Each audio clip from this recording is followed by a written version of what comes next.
अध्याय 1381। क्या तुम जानते हो कि मैंने क्या सोचा है? बड़े सांप ने कहा। क्या? अर्जुन ने पूछा। मत पूछो, सांप बोला। दक्षिण की ओर उड़ जाओ। अर्जुन ने सिर हिलाया, फिर प्रकाश की किरण में बदल गया और दक्षिण की ओर उड़ गया। 10,000 ली बाद बड़े सांप ने अर्जुन से पूछा कि उसे क्या महसूस हो रहा है, और अर्जुन ने अपना सिर हिलाया। फिर से उड़ो। 20,000 ली बाद बड़े सांप ने फिर से पूछा, लेकिन अर्जुन अभी भी असमंजस में था। 30,000 ली, 40,000 ली, 50,000 ली। मुझे पता है। अर्जुन ने अपने माथे पर थपकी दी और कहा, 50,000 किलोमीटर की रेंज। मेरा अवतार अभी भी जिंदा है। वर्तमान अर्जुन पहले से ही दिव्य मार्शल क्षेत्र में था और उसकी बोध सीमा अपनी सीमा तक पहुंच चुकी थी। ये लगभग 50,000 ली थी। दूसरे शब्दों में, भले ही वह अपने अवतार से इतनी दूर हो, फिर भी वह उससे संपर्क बनाए रख पाएगा।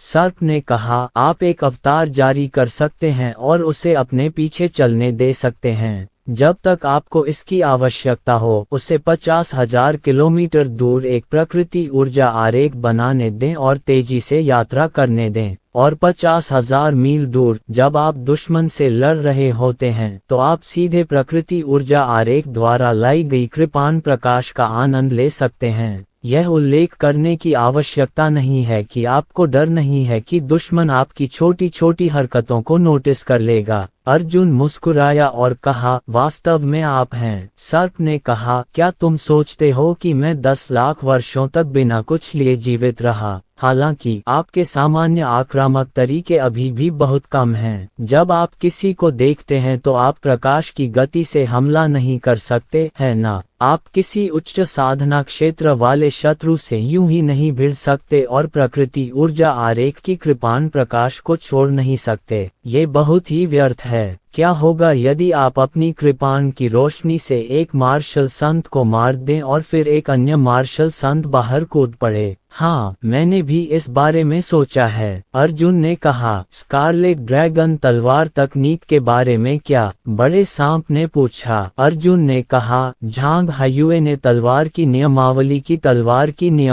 छीन ली। हालांकि मैंने पहले ही तलवार की नियमावली की प्रामाणिकता की जांच कर ली थी और मैंने पहले ही सभी तलवार नियमावली को अपने दिल में याद कर लिया है। सर्प ने कहा, तुम्हारा वर्तमान शत्रु न केवल प्रकृति संप्रदाय है, बल्कि बाई कबीला और विश्व रक्षक संप्रदाय भी हैं। तुम्हारे लिए सबसे अच्छा है कि तुम शीघ्रता से क्रिम्सन ड्रैगन तलवार तकनीक का अभ्यास करो। ये भी इसी कारण से था कि स्कारलेट ड्रैगन तलवार तकनीक को साधना बहुत कठिन था और अर्जुन अतीत में छोटी गौरैया को बचाने की कोशिश कर रहा था, लेकिन वह लंबे समय से विलंबित था। लेकिन अब ऐसा लग रहा था कि प्रकृति संप्रदाय की शक्ति अर्जुन की भविष्यवाणी से कहीं ज्यादा हो गई थी। अगर वह अपनी शक्ति बढ़ाने से पहले उन्हें ढूंढने जाता तो शायद उसकी कोशिशें बेकार जातीं। तो अभ्यास करो, अपनी कृपाण तेज करो और भूल कर भी लकड़ी मत काटना। अर्जुन ने दक्षिण की ओर देखा और कहा, छोटी गौरैया, अगर तुम थोड़ी देर और धैर्य से इंतजार करो तो मैं जरूर आकर तुम्हें बचा लूंगा। 50,000 अपवाद। उनका अवतार प्रकृति ऊर्जा आरेख में व्यवस्थित रूप से तैर रहा था, जबकि अर्जुन के असली शरीर को स्कारलेट ड्रैगन तलवार तकनीक का अध्ययन करने का समय मिला था। उनके अवतार में एक और कमजोरी थी, और वह ये कि उनके वर्तमान अवतार में 3 भागों वाला ड्रैगन शरीर नहीं था। वह बहुत कमजोर था, यहाँ तक कि वृद्ध मोलिंग भी अर्जुन के शरीर से ड्रैगन रक्त को अलग नहीं कर पाए। इस प्रकार की साधना तकनीक उनके बाह्य अवतार में इस्तेमाल नहीं की जा सकती थी। बाह्य अवतार में केवल अर्जुन के मूल भौतिक गुण ही थे। इस समय अर्जुन ने अपने दिल में स्कारलेट ड्रैगन तलवार कला का मंत्र पढ़ा। यह एक दाव श्रेणी का शुरुआती मार्शल कौशल था जिसके बारे में अर्जुन ने सुना था और अपनी आंखों से देखा था।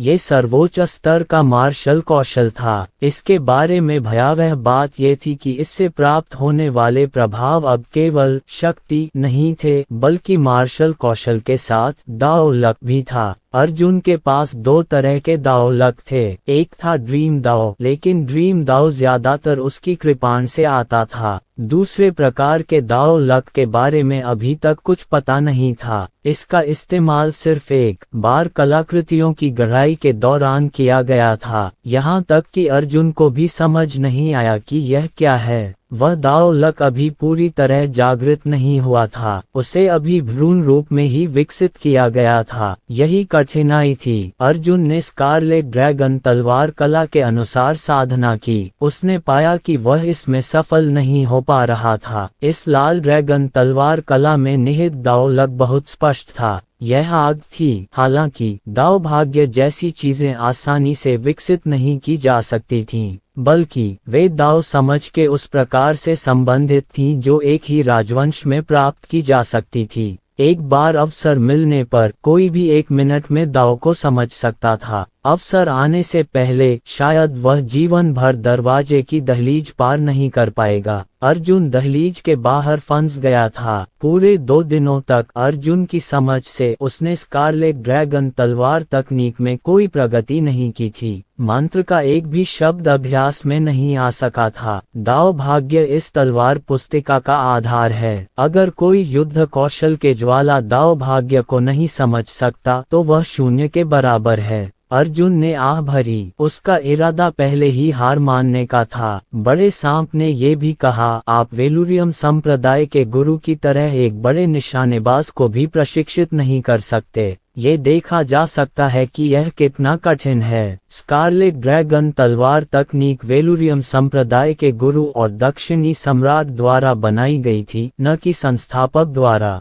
विशेषकर वेलुरियम संप्रदाय के गुरु, जो निंदक प्रतीत होते थे, वास्तव में महान ज्ञान वाले व्यक्ति थे। इसके आधार पर अर्जुन ने स्कारलेट ड्रैगन तलवार तकनीक को लगभग छोड़ दिया था। इसी समय अचानक दूर से एक हरी रोशनी दिखाई दी। अचानक हरी रोशनी अर्जुन के पास उतरी और झील में सांप लड़की में बदल गई। इस समय तक वह लगभग ठीक हो चुकी थी। उसका आभामंडल स्थिर हो गया था और उसका क्षेत्र सामान्य हो गया था। अर्जुन मुस्कुराया। सीनियर को अपनी मूल स्थिति में वापस आते देख इस जूनियर को राहत मिली है। सांप लड़की मुस्कुराए और बोली, तुम सचमुच एक अलग इंसान हो। तुम्हारा दिल सूरज की तरह गर्म है। हालांकि आपके शरीर पर हत्या की प्रबल इच्छा है। इस हत्या के जीवन में आपने अपना उग्र और नंगा हृदय कैसे बनाए रखा? अर्जुन ने कहा, शायद मैं मूल रूप से इस तरह का व्यक्ति था जिसे नहीं पता था कि क्या करना है। सांप कन्या बोली, तुमने मेरी जान बचाई, लेकिन मैं नहीं जानती कि तुम्हारा बदला कैसे चुकाऊं।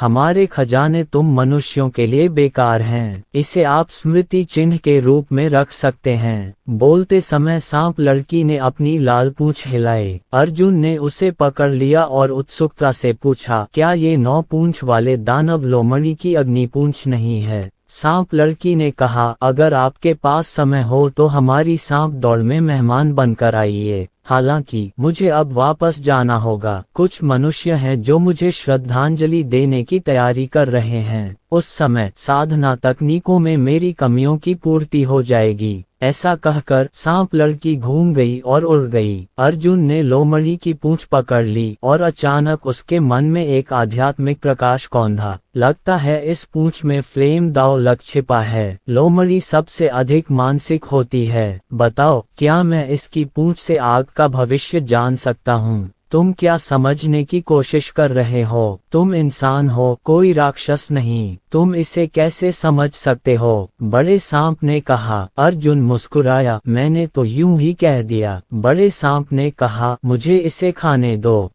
खाओ। अर्जुन की ने कहा। सर्प बोला, तुम मेरी पहचान भूल गए हो। तुम राक्षस नहीं हो, बल्कि मैं राक्षस हूँ। इस पूंछ को खाने के बाद मैं इसके दाव भाग्य को समझ सकूंगा। मैं इस क्षमता को बिजली में परिवर्तित कर दूंगा और तुम्हें उधार दे दूंगा। क्या ये काम कर सकता है? अर्जुन ने बड़े सांप को छोड़ दिया। बड़े सांप ने अपनी पूंछ निगल ली और बोला, साओ क्यूई। साओ क्यूई बहुत बुरा है। अर्जुन ने कहा, जल्दी करो और कोशिश करो, देखो कि क्या तुम मुझे दांव लग दे सकते हो। सर्प ने कहा, तुम इसे सीधे पार नहीं कर सकते, मैं इसे केवल तुम्हें उधार दे सकता हूँ। इसके अलावा तुम्हें वज्र के 9 रूपांतरणों को संचालित करना होगा, अन्यथा तुम इसे उधार नहीं ले पाओगे। अर्जुन ने तुरंत थंडर के 9 रूपांतरणों को सक्रिय कर दिया और फिर सर्प अर्जुन की बाईं बाह में कूद गया और एक टैटू में बदल गया। तभी अर्जुन को एक अजीब सी शक्ति का आभास हुआ, उसके बाएं हाथ पर बना सांप का टैटू चमकने लगा। सफलता! अर्जुन ने खुशी से कहा, मैं आपकी लौ दाव भाग्य को महसूस कर सकता हूँ।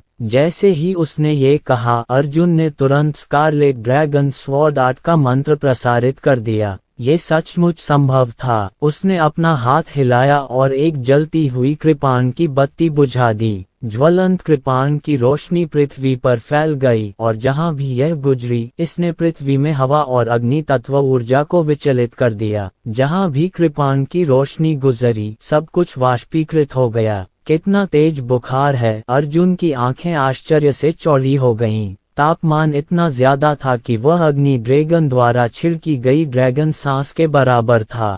कोई आश्चर्य नहीं कि इसे क्रिम्सन ड्रैगन स्वॉर्ड तकनीक कहा जाता था। वज्र के 9 रूपांतरण सचमुच बहुत जबरदस्त हैं। सर्प ने भी आह भरी। इस तरह की तकनीक का इस्तेमाल वास्तव में अन्य युद्ध कौशलों पर भी किया जा सकता है और यह अन्य युद्ध कौशलों की नींव बन सकती है। स्वर्गीय थंडर मार्शल किंग द्वारा छोड़ी गई बहुमूल्य संपत्ति आज तक पूरी तरह से उजागर नहीं हो पाई है। थंडर शॉकंग 9 परिवर्तन, दाओ लक उधार लेने में सक्षम। ये कुछ ऐसा था जिसके बारे में अर्जुन ने सोचा भी नहीं था। अध्याय 1382 क्रिम्सन ड्रैगन स्वॉर्ड तकनीक पहले ही सफल हो चुकी थी। अगर यह आधी अधूरी भी सफल रही तो भी भविष्य में जब भी वह इसका इस्तेमाल करेगा, उसे 8 आंखों वाले सांप की मदद लेनी होगी। उसे साधना तकनीक के रूप में थंडर के 9 रूपांतरणों और मार्शल कौशल के रूप में क्रिम्सन ड्रैगन स्वॉर्ड तकनीक का भी इस्तेमाल करना होगा। इस समय तई दिव्य कला की कृपाण ज्योति भी मार्शल संत स्तर तक संघनित हो गई थी। अर्जुन ने तुरंत अपने अवतार को रोक दिया और उसे उसी समय प्रकृति ऊर्जा आरेख को नष्ट करने के लिए कहा। कृपाण की रोशनी ज्यादा से ज्यादा इसी सीमा तक घनीभूत हो सकती थी। दरअसल ये और भी मजबूत हो सकती थी। हालांकि ये पहले ही अर्जुनई के पूरे क्षेत्र को पार कर चुकी थी। अर्जुन, जो एक मार्शल संत के पहले स्तर के बराबर था, द्वारा उत्सर्जित कृपाण की रोशनी अगर लगातार मजबूत होती रही तो मिंग्यू हाउतियान दर्पण द्वारा अवशोषित नहीं की जा सकती थी। इस कृपाण प्रकाश को हाउतन दर्पण में समाहित होना चाहिए। अगर अर्जुन ने गठन छोड़ दिया तो कृपाण प्रकाश प्रति सेकंड 10 गुना कमजोर हो जाएगा। सिद्धांत रूप में, यदि अर्जुन ने बलपूर्वक अपने अवतार को प्रकृति ऊर्जा आरेख पर बने रहने दिया तो उसके वास्तविक शरीर के ऊपर कृपाण प्रकाश अभी भी अस्तित्व में रहेगा और कमजोर नहीं होगा। हालांकि ऐसा करना बहुत ही नासमझी थी। अर्जुन के सिर के ऊपर हर समय एक स्वर्ग विरोधी कृपाण की रोशनी तैरती रहती थी, मानो वह उसके सिर की ओर एक विशाल तीर तान कर दुनिया भर से कह रहा हो, देखो अर्जुन यही है।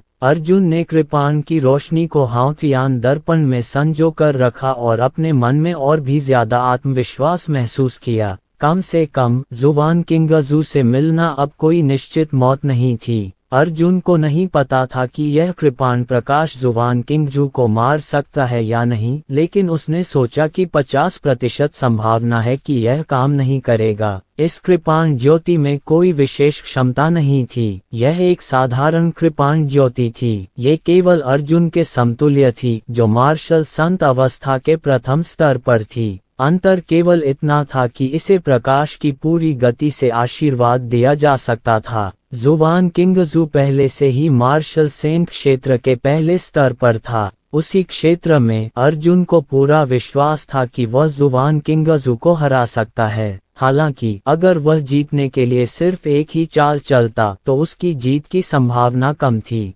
सौभाग्य से अर्जुन ने स्कारलेट ड्रैगन तलवार तकनीक में भी महारत हासिल कर ली थी, जिससे उसका आत्मविश्वास काफी बढ़ गया। सारी तैयारियां करने के बाद अर्जुन बिना रुके तुरंत स्मोक बीकन राजवंश के सीमावर्ती शहर की ओर दौड़ पड़ा। अनंत वन में अभी भी एक विश्व संहारक दिव्य बिजली अर्जुन के लिए इंतजार कर रही थी, जिसे वह किसी भी समय ले सकती थी। हालांकि उस छोटी चिड़िया की जान दांव पर थी और अर्जुन का अवतार सचमुच बेकार था। उसने पहले ही मन बना लिया था कि एक बार जब वह छोटी चिड़िया को बचा लेगा तो वह तुरंत अंतहीन जंगल की ओर रवाना हो जाएगा। सौभाग्य से दानव सम्राट महाद्वीप और पश्चिमी सम्राट महाद्वीप के बीच केवल एक दानव सम्राट सागर था। अर्जुन पूरी गति से आगे बढ़ा, यह आशा करते हुए कि जब वह पश्चिमी सम्राट महाद्वीप पर पहुंचे तो झांग हायू अभी तक नहीं गया होगा और बिल्ली के चेहरे वाली महिला ने गुवान जियो को दूर नहीं ले जाया होगा। आगे बढ़ने के लिए उन्होंने सीधे स्थानिक छलांग का इस्तेमाल किया। हर छलांग के लिए दिशा पर सटीक नियंत्रण जरूरी था, जिससे छलांग की अवधि लगभग 5 लाख किलोमीटर तक नियंत्रित होती थी। लगातार कई छलांगों के बाद उसने लंबी दूरी का ब्रेक पॉइंट बनाया। 20 लाख मील जल्दी ही पार हो गए। उसी समय अर्जुन को अपने दिल में बहुत सदमा लगा। उसे उम्मीद नहीं थी कि वह बिल्ली जैसे चेहरे वाली औरत उसे इतनी दूर फेंक देगी। उसने हमेशा सोचा था कि उसे दानव सम्राट महाद्वीप की सीमा पर होना चाहिए। हालांकि 20 मिलियन किलोमीटर की दूरी से देखते हुए बिल्ली के चेहरे वाली महिला ने वास्तव में अर्जुन को पश्चिमी सम्राट महाद्वीप की सीमा से दानव सम्राट महाद्वीप के केंद्र के करीब के क्षेत्र में फेंक दिया था। इस तरह की फेंकने की शक्ति ने अर्जुन को अकल्पनीय महसूस कराया। अर्जुन को एक ही बार में 2 करोड़ किलोमीटर दौड़ाओ और तो और वो अर्जुन को चोट भी नहीं पहुंचा पाया था। ये कैसा कमाल का तरीका था। शहर पहुंचते ही अर्जुन ने जुवान किंगजू के आभामंडल को तुरंत भांप लिया और जानना चाहा कि क्या वह अभी भी यहाँ है। अगर वह अभी भी यहाँ होती तो अर्जुन उससे किसी भी समय लड़ने के लिए तैयार थी। हालांकि उसकी समझ में उसे कुछ भी नहीं मिला। इस समय एक खबर ने अर्जुन को कुछ और ही पता लगाने पर मजबूर कर दिया था। जुवान किंगजू और बाई वुडाओ का विवाह आधे साल में होगा। दक्षिण पूर्व और पश्चिम के 3 सम्राटों के क्षेत्र में निमंत्रण पत्र पहले ही भेज दिया गया है, जिसमें सभी प्रमुख हस्तियों को भोज में शामिल होने के लिए आमंत्रित किया गया है।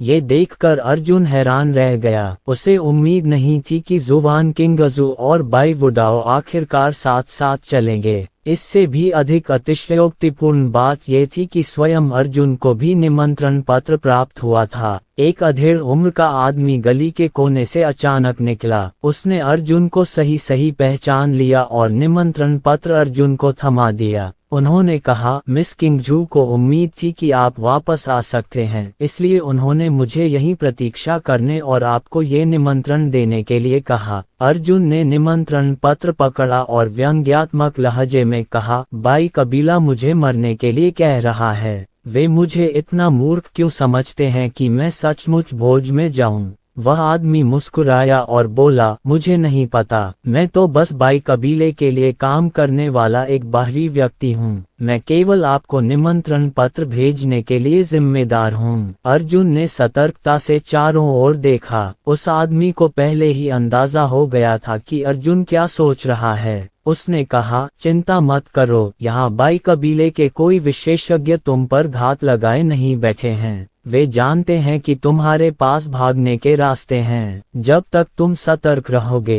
तुम्हें पकड़ना बहुत मुश्किल होगा। इसीलिए उन्होंने मुझे मरने की पहल करने को कहा। अर्जुन ने अपने हाथ में निमंत्रण पत्र हिलाया। बाई कबीले ने सचमुच शतरंज का अच्छा खेल खेला। बाई कबीला अर्जुन और जुवान किंगजू के बीच की दुश्मनी और अर्जुन और बाई वुडाओ के बीच संघर्ष के बारे में बहुत स्पष्ट था। ठीक इसी तरह उन्होंने उकसावे की सबसे स्पष्ट विधि का उपयोग करते हुए खुले तौर पर अर्जुन को अपने निमंत्रण पत्र भेजे। अर्जुन ने तुम्हें इतनी आसानी से आमंत्रित किया, क्या तुम इसे सहन कर सकते हो? अगर सहन नहीं कर सकते तो बस बाई कबीले में आ जाओ। अगर अर्जुन अंत में सचमुच नहीं भी गए तो भी बाई कबीले को कुछ नहीं खोना पड़ेगा, लेकिन ऐसा कहना सही नहीं होगा। उन्होंने कम से कम एक निमंत्रण पत्र तो खो ही दिया। अधेड़ उम्र के आदमी ने अर्जुन को थोड़ा सा झुकाया। कोई बात नहीं, तुम अब भी बाई कबीले के सदस्य हो। बेहुआन तुम्हें बाहरी लोगों के हाथों मरने देने के बजाय अपने हाथों से मारना ज्यादा पसंद करेगा। अगर सुविधा हो तो आ जाओ। अगर आप सचमुच प्रकृति संप्रदाय द्वारा मारे गए तो ये बाई कबीले के लिए अपमान की बात होगी। मुझे उम्मीद है कि आप कुछ करने से पहले 2 बार सोचेंगे। इतना कहकर वह अधेड़ उम्र का आदमी मुड़ा और चला गया। अब सबको पता चल गया था कि अर्जुन बाई कबीले का गद्दार था। अगर बाई कबीला खुद घर साफ कर ले तो यह एक निवारक होगा। हालांकि अगर अर्जुन किसी बाहरी व्यक्ति के हाथों मर जाता तो इससे बाई के चेहरे की चमक खो जाती। अधेड़ उम्र के आदमी ने कुछ भी नहीं छिपाया। उसने सीधे बाई की हत्या की मंशा जाहिर कर दी। वह जानता था कि अगर उसने ऐसे समय में अर्जुन को धोखा भी दिया तो भी उसका कोई मतलब नहीं था। लगभग आधा साल अर्जुन ने निमंत्रण पत्र पकड़ा और हंसा। बड़े सांप ने कहा, छोटे बदमाश अर्जुन, तुम इतने मूर्ख तो नहीं हो कि किसी नियुक्ति पर जा सको, है न? अंत में अर्जुन ने अपने कार्यों से बड़े सांप को जवाब दिया। निमंत्रण पत्र को फाड़ने के बजाय उसने उसे अपने भंडारण रिंग में रख दिया। 8 आंखों वाले सांप ने आह भरी और कहा, तुम उस तरह के व्यक्ति हो जो अपना सिर नीचा करने के बजाय मरना पसंद करोगे। मैंने शायद अनुमान लगाया था कि तुम ऐसा करोगे। मैं तुम्हें बुद्धिहीन कहना चाहता हूँ, लेकिन मैं तुम्हारे साहस की प्रशंसा करता हूँ। अर्जुन ने कहा, कुछ चीजें ऐसी हैं जिनका समाधान किया जाना आवश्यक है। यह अपरिहार्य है। यह ऐसी चीज नहीं है जिसका समाधान भागकर किया जा सके। अर्जुन के पुनर्जन्म के बाद उसने अपने दिल में जुवान किंगजू की नफरत को याद कर लिया था। अब इस नफरत ने बाई वंश को और भी बढ़ा दिया था। जो भी काट दिए जाने के योग्य है उसे काट दिया जाना चाहिए। ये दिन आएगा और इससे बचने का कोई रास्ता नहीं है। वह जुवान किंगजू की शादी से बच सकता था, लेकिन वह अर्जुन के दिल में नफरत से बच नहीं सकता था। इसके विपरीत अर्जुन को अपने दिल में राहत का एहसास हुआ। जब उसे बदला लेने का समय साफ पता चल गया तो उसे अब इसकी चिंता नहीं रही। अध्याय 1383। इस मामले से अर्जुन ने संबंधित जानकारी के 2 टुकड़ों का विश्लेषण किया। सबसे पहले, पश्चिमी सम्राट महाद्वीप में जुवान किंगजू का मिशन पूरी तरह से पूरा हो चुका था। ये पश्चिमी सीमा उसका आखिरी पड़ाव था। उसे पश्चिमी सम्राट महाद्वीप के शीर्ष युवाओं से गुप्त रूप से निपटना था। दूसरी बात यह थी कि बाह्य पश्चिमी सम्राट को नष्ट करने के लिए दृढ़ था। एक बार जब उत्तरी सम्राट पश्चिमी सम्राट को हरा देता तो पश्चिमी सम्राट के अवशेष भागकर एक छोटे से कोने में छिप जाते। जब तक उनके वंशजों में असाधारण रूप से प्रतिभाशाली युवा होते, जब तक वे अपनी ताकत वापस पा लेते, तब तक उनके पास फिर से उठने का मौका होता। हालांकि जिन युवकों से जुवान किंगजू ने निपटा था वे व्यवहारिक रूप से पश्चिमी सम्राट के पीछे हटने का एकमात्र रास्ता थे। इस कठिन युद्ध में पश्चिमी सम्राट को भी लड़ना पड़ा और यदि वह नहीं लड़ता तो उसे भी लड़ना पड़ा। लेकिन पश्चिमी सम्राट जुवान किंगजू को अपने क्षेत्र में छेड़छाड़ क्यों बर्दाश्त कर सकता था? यह अभी भी वही समस्या थी जिसे सूचना अवरोध कहा जाता था। काला टावर इसमें शामिल सभी लोगों को मार सकता था। अब भी पश्चिमी सम्राट को नहीं पता था कि क्या हुआ था। मार्शल आर्ट की इस दुनिया में जानकारी को ब्लॉक करना बहुत ही भयानक बात थी। वह एक गुट को अंधा बना देता था। साथ ही अर्जुन को यह विश्वास था कि इस मामले को प्रकृति संप्रदाय से अलग नहीं किया जा सकता। केवल प्रकृति संप्रदाय जैसी शक्ति ही जुवान किंगजू को 1 महीने से भी कम समय में ये कार्य पूरा करने में मदद कर सकती थी। सांप ने कहा, क्या हमें पश्चिमी सम्राट को सूचित करना चाहिए? अर्जुन ने अपना सिर हिलाया, कोई जरूरत नहीं। दक्षिणी सम्राट को मुझसे काले टॉवर के बारे में पहले से ही पता है। अगर वह वास्तव में पश्चिमी सम्राट की मदद करना चाहता है तो वह पश्चिमी सम्राट को सूचित करेगा। अगर वह पश्चिमी सम्राट की रक्षा नहीं करना चाहता तो मेरे कहने पर भी दक्षिणी सम्राट संभवतः पश्चिमी सम्राट से अलग हो जाएगा और उसके विरुद्ध युद्ध करेगा। उस समय पश्चिमी सम्राट का विनाश हो जाएगा। अगर दक्षिणी सम्राट मदद करते तो अर्जुन को जाने की जरूरत नहीं थी। अगर दक्षिणी सम्राट मदद नहीं करते तो अर्जुन का जाना बेकार होता।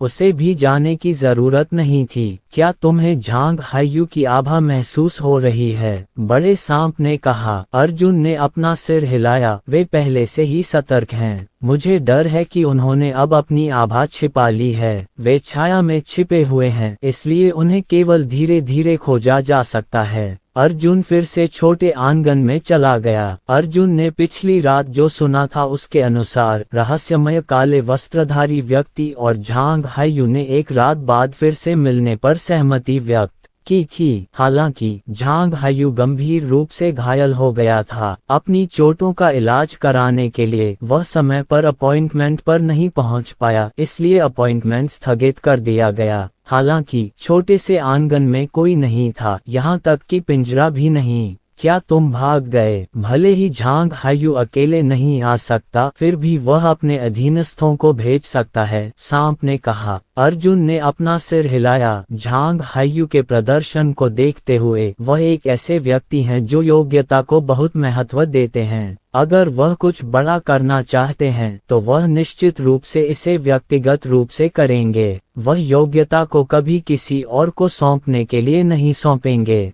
झांग हायू ने योग्यता को ही सब कुछ माना और अर्जुन और उसके बीच हुए दो संक्षिप्त संपर्कों से वह इसे तीक्ष्णतापूर्वक और स्पष्ट रूप से प्रदर्शित करने में सक्षम था। अर्जुन ने एक हाथ से जमीन को छुआ और कहा, प्रकृति संप्रदाय के पास छिपने का एक बहुत ही प्रभावी तरीका है। वे अपनी आभा में उतार चढ़ाव और यहाँ तक कि अपनी जीवन शक्ति में उतार चढ़ाव को भी छिपा सकते हैं। सर्प ने कहा, जरूर, वरना वे चारों सम्राटों के अधीन सेनाओं पर छिपकर हमला कैसे कर पाते? इस तरह की गुप्त विधि ही उनके सभी बड़े कामों का आधार है। लेकिन ये तो बुरा है। ये शहर न तो बड़ा है और न ही छोटा। अगर आप एक एक करके एक इमारत की जांच करेंगे तो मुझे डर है कि आप उसे 3 से 5 महीनों में पूरा नहीं कर पाएंगे। उस समय तुम्हें कैसे पता चला कि वह सुंदर आदमी मानव जाति का नहीं था? अर्जुन ने अचानक ये सवाल पूछा। वह अभी भी जमीन को छू रहा था। सर्प ने कहा, गंध की इंद्री। हमारी राक्षस जाति की गंध की इंद्री बहुत तीव्र है। हम मानव रक्त की गंध सूंघ सकते हैं। हालांकि मैं झांग हायू की गंध को नहीं पहचान सकता। वह छिपा हुआ है। क्या तुम्हें पहले से पता नहीं था? अर्जुन ने सोच समझकर सिर हिलाया और कहा, लेकिन आप एक बात भूल गए हैं।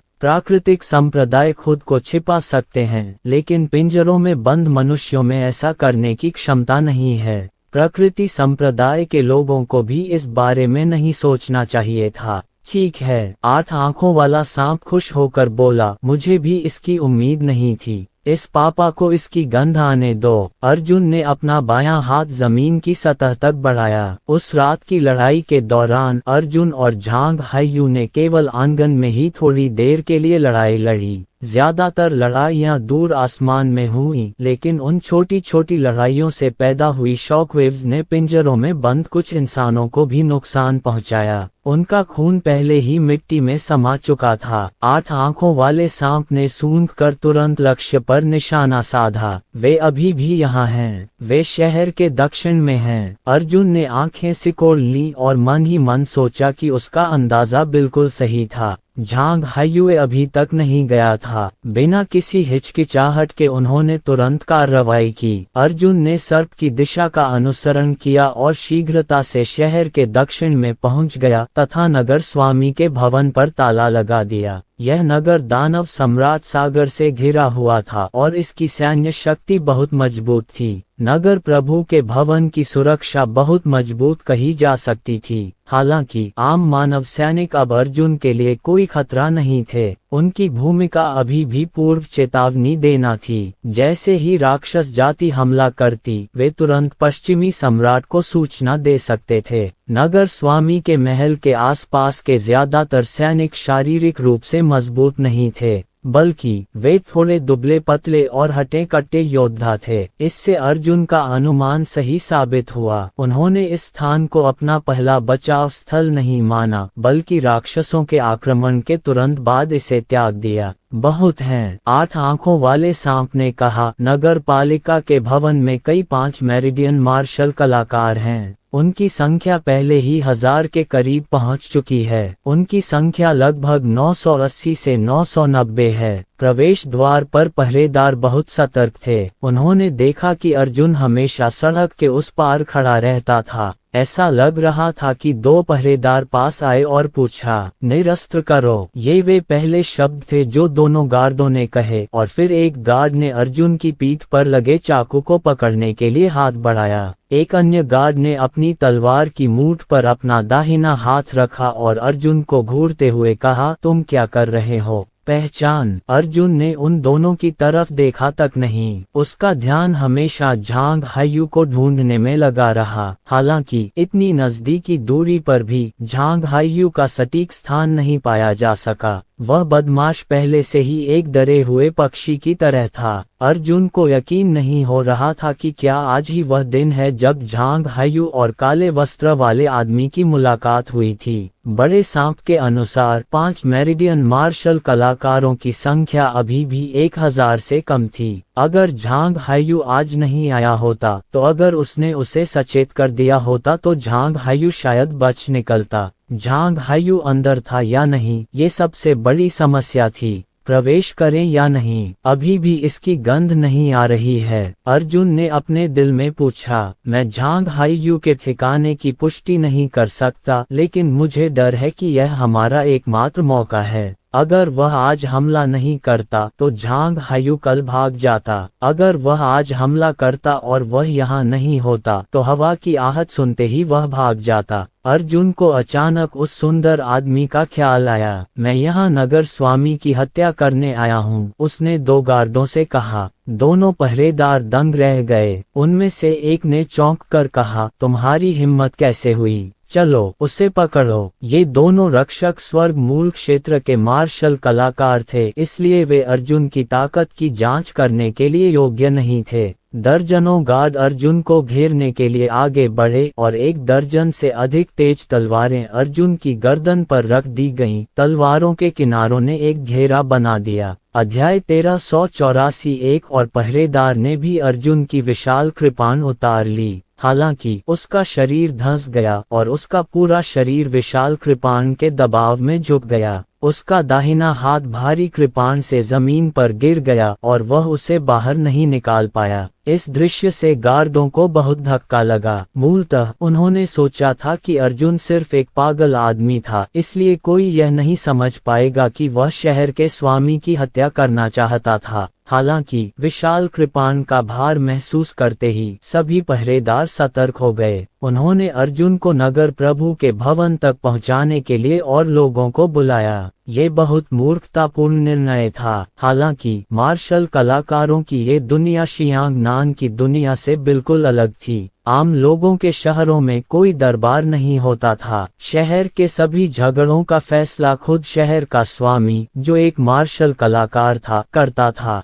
इस शहर में कक्ष स्वाभाविक रूप से सिटी लॉर्ड के भवन के पीछे था। नगर स्वामी का भवन बहुत बड़ा था और सार्वजनिक हॉल उसके किनारे पर स्थित था। इसका उपयोग मुख्यतः सीमा पार करने वाले राक्षसों से पूछताछ के लिए किया जाता था। चूंकि मानव जगत के नियम बहुत सरल थे, इसलिए लोगों की हत्या करना कानून के विरुद्ध नहीं था। मनुष्यों से पूछताछ के लिए इसका उपयोग करने की लगभग कोई आवश्यकता नहीं थी। जहां तक इंपीरियल कोर्ट जैसे संगठनों की बात है, तो सिर्फ बॉर्डर सिटी ही अस्तित्व में था। मूलतः ये विदेशियों और बाहरी लोगों के लिए बनाए गए थे। जैसे ही रात हुई, अर्जुन से कोई पूछताछ नहीं की गई और वह सीधे जेल चला गया। राक्षसों के आक्रमण से बचने के लिए पूरे नगर स्वामी के भवन में एक गोलाकार अवरोध बनाया गया था। नगर प्रभु के भवन में प्रवेश करने के बाद अर्जुन ने अवरोध पार किया और उसे लगा कि भवन में अभी भी 2 अवरोध हैं। एक अवरोध पीछे की ओर था और उसका उपयोग कोठरियों को कैद करने के लिए किया जाना चाहिए।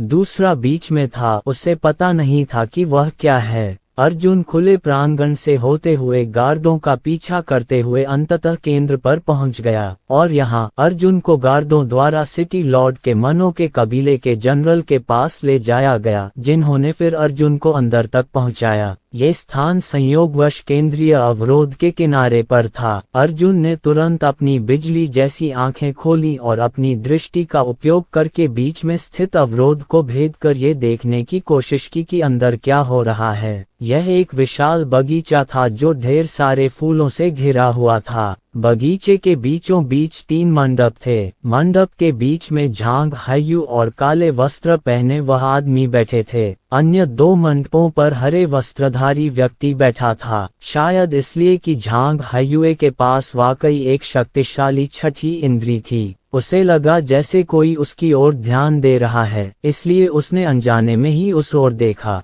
मार्शल ऋषि की दृष्टि घने फूलों को भेदती हुई सटीक रूप से अर्जुन पर पड़ी। उस समय झांग हायू स्तब्ध रह गया। क्या? जब काले वस्त्रधारी व्यक्ति ने झांग हायू के हाव भाव देखे तो उसने कहा, केवल 11 लोग बचे हैं, क्या ये पर्याप्त नहीं है? इतना ही, चुप रहो। झांग हायू ने हाथ उठाकर काले वस्त्रधारी आदमी की अगली बात रोक दी। उसने धीमी आवाज में कहा, लड़ाई के लिए तैयार हो जाओ, सब लोग दुश्मन के लिए तैयार हो जाओ। अर्जुन हिल गया। उसने बस धीरे से अपना हाथ उठाया। उसके आसपास के सभी पहरेदार चुपचाप जमीन पर गिर पड़े। वह धीरे धीरे लंबे गलियारे से चलता हुआ बगीचे की सीमा पर पहुंचा और अवरोध के बाहर खड़ा हो गया। धिक्कार है। काले वस्त्रधारी व्यक्ति ने भी अर्जुन को देखा और गुस्से से कहा, तुमने अभी तक इस व्यक्ति से निपटा नहीं है, तुम सचमुच बहुत साहसी हो। झांग हायू मंडप में बैठकर आराम से अपने लिए चाय बना रहा था और बोला, बाई कबीले ने तुम्हें एक बार भी नहीं मारा, फिर भी तुमने वापस आने की हिम्मत की। उसकी भुजाएं ठीक हो गई हैं। ये वास्तव में अप्रत्याशित है, लेकिन क्या आपको लगता है कि मैं पूरी तरह से तैयार नहीं हूँ? यह बाधा आप। अर्जुन के चेहरे पर भाव शून्य भाव थे जब उसने अपनी हथेली बैरियर की सतह पर रखी। पल भर में बैरियर में अपने आप एक छेद हो गया। अर्जुन सचमुच एक कदम चलकर अंदर चला गया। सभी हरे वस्त्रधारी पुरुष खड़े हो गए। लानत है। झांग हायू की अभिव्यक्ति भी थोड़ी बदल गई। हथियार शोधक ने वास्तव में संरचनाओं में उसकी उपलब्धियों को ध्यान में रखा।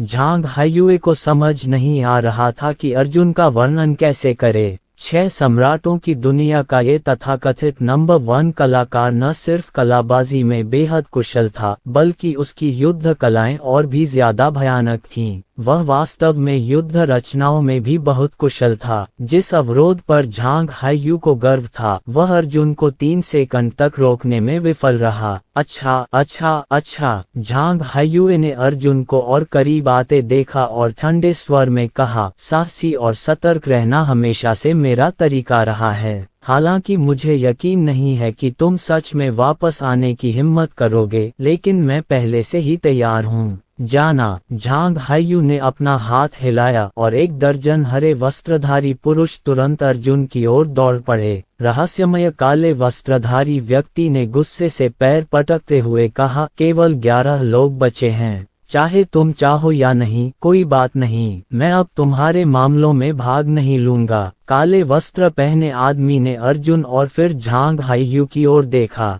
तुम्हारी कार्यकुशलता मेरे लिए बहुत निराशाजनक है, उसने कहा। झांग हायू ने भौहें चढ़ाई और कहा, अंतिम 11 लोग आपको। इससे पहले कि वह अपनी बात पूरी कर पाता, काले वस्त्र वाला वह आदमी एक बार फिर बिना किसी मनोबल के भाग गया। झांग हायू के माथे की नसें गुस्से से फड़क उठीं। उसने अर्जुन की ओर इशारा किया और चिल्लाया, इसे मेरे लिए मार डालो। 1 दर्जन से अधिक हरे वस्त्रधारी लोगों के पास बहुत ऊंचे साधना आधार थे। वे सभी दिव्य मार्शल आर्ट के 8वें या 9वें स्तर पर थे। पिछली बार झांग हायू ने एक सबक सीखा था। इस बार उसने और भी ज्यादा ताकतवर विशेषज्ञों को इकट्ठा किया था। अर्जुन ने दिव्य युद्ध तकनीक के 8वें और 9वें स्तर के दर्जनों साधकों से लड़ने के लिए दिव्य युद्ध तकनीक के पहले स्तर का इस्तेमाल किया। अंतर अभी भी बहुत बड़ा था और उन्हें पूरी तरह से मारना बहुत मुश्किल था। उसने अपने स्वप्न शरीर को तुरंत मुक्त कर दिया और स्वयं को दिव्य युद्ध कला के 5वें स्तर पर पहुंचा लिया। परिणाम स्वरूप दोनों पक्षों के बीच का अंतर केवल 3-4 स्तरों का रह गया। स्कारलेट ड्रैगन तलवार तकनीक की शक्ति का प्रयास करें। अर्जुन का बायां हाथ कांप उठा और सांप के आकार का टैटू तुरंत चमकने लगा। अर्जुन के शरीर से असहनीय रूप से गर्म और शुष्क आभा निकल रही थी। झांग हायू, इस बार तुम उड़ नहीं पाओगे। अर्जुन का चेहरा ठंडा था क्योंकि उसने हरे वस्त्र पहने दर्जन भर विशेषज्ञों पर हमला किया जो कूद पड़े थे।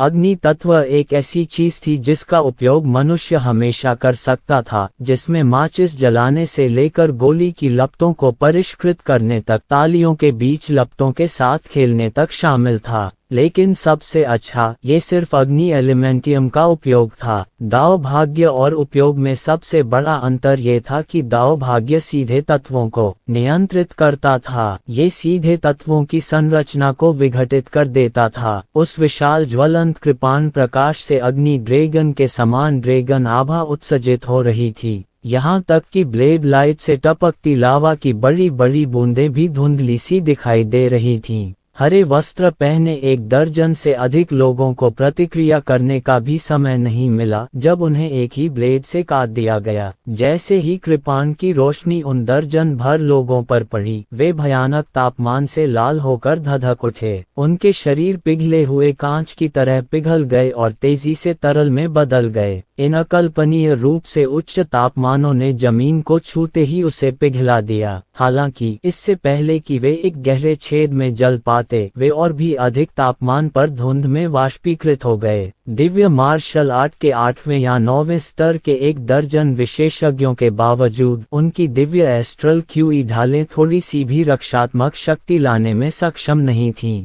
तत्वों का आक्रमण। झांग हायू की आंखें चौड़ी हो गईं मानो उसने कोई भूत देख लिया हो। दाओ लक हमलों की सबसे बड़ी विशेषताओं में से एक था तात्विक आक्रमण। दुनिया में हर चीज तत्वों से बनी है और इन चीजों को शुद्ध ज्वाला से जलाना ही जलना कहा जा सकता है। हालांकि दाओ लक हमले द्वारा लाए गए परिवर्तन अब इस स्तर तक सीमित नहीं थे। जब अग्नि दाओ लक की कृपाण रोशनी मानव शरीर पर पड़ी तो ऐसा लगा जैसे पानी के कटोरे में स्याही की एक बूंद गिरा दी गई हो, जिससे पूरा कटोरा काला हो गया। जहां तक तात्विक आक्रमण की बात है, अग्नि तत्व द्वारा किसी मार्शल कलाकार को छूने के बाद वह मार्शल कलाकार के शरीर में मौजूद सभी तात्विक तत्वों को निगल लेता है, संक्रमित कर देता है तथा आत्मसात कर लेता है। अध्याय 1385। इसलिए सख्ती से कहा जाए तो अर्जुन की कृपाण की मार से केवल एक दर्जन या उससे अधिक मार्शल कलाकारों को ही 2 भागों में विभाजित किया जा सकता था।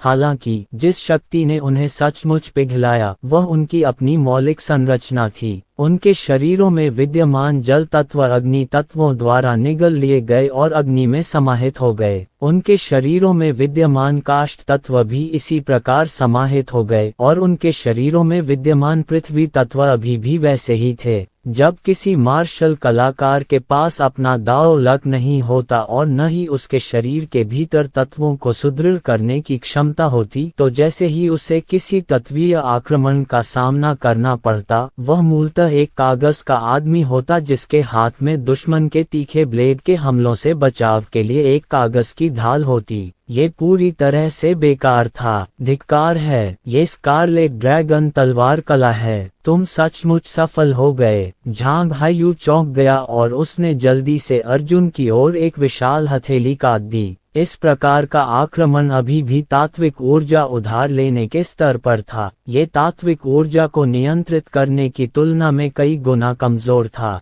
अर्जुन का चेहरा ठंडा था जब उसने अपना हाथ हिलाया। कृपाण की रोशनी बुझ गई और विशाल जलती हुई कृपाण विशाल हथेली पर लगी, जिससे पूरी हथेली तुरंत पिघलकर गैस में बदल गई। आधे रास्ते में वह सफेद धुएं में बदल गई जो ऊपर की ओर उठ रहा था। झांग हायुए ने अर्जुन की स्कारलेट ड्रैगन स्वॉर्ड तकनीक छीन ली थी, लेकिन वह उसे कभी पूरा नहीं कर पाया था। आज जब उसने अर्जुन को यह चाल इस्तेमाल करते देखा तो वह पूरी तरह से हताश हो गया। वह युद्ध कौशल जिसे वेलुरियम संप्रदाय के गुरु ने भी विकसित नहीं किया था, उसे अर्जुन ने विकसित कर लिया था। एलिमेंटल आक्रमण के सामने कोई भी प्रतिरोध महज एक मजाक था। झांग हायू ने सारा प्रतिरोध छोड़ दिया और अर्जुन को शून्य दृष्टि से देखा। अब मुझे उस छोटी चिड़िया का पता बताओ, मैं तुम्हें ज्यादा खुशी से मरने दूंगा। अर्जुन आगे बढ़ा और अपने दाहिने हाथ से झांग हायू की बाईं कलाई पकड़ ली। इस समय अर्जुन की हथेली के माध्यम से झांग हायू की कलाई तक एक भयानक तापमान प्रसारित हुआ, जिससे कलाई 1 सेकंड से भी कम समय में नरम हो गई और एक बहते हुए लाल तरल में बदल गई।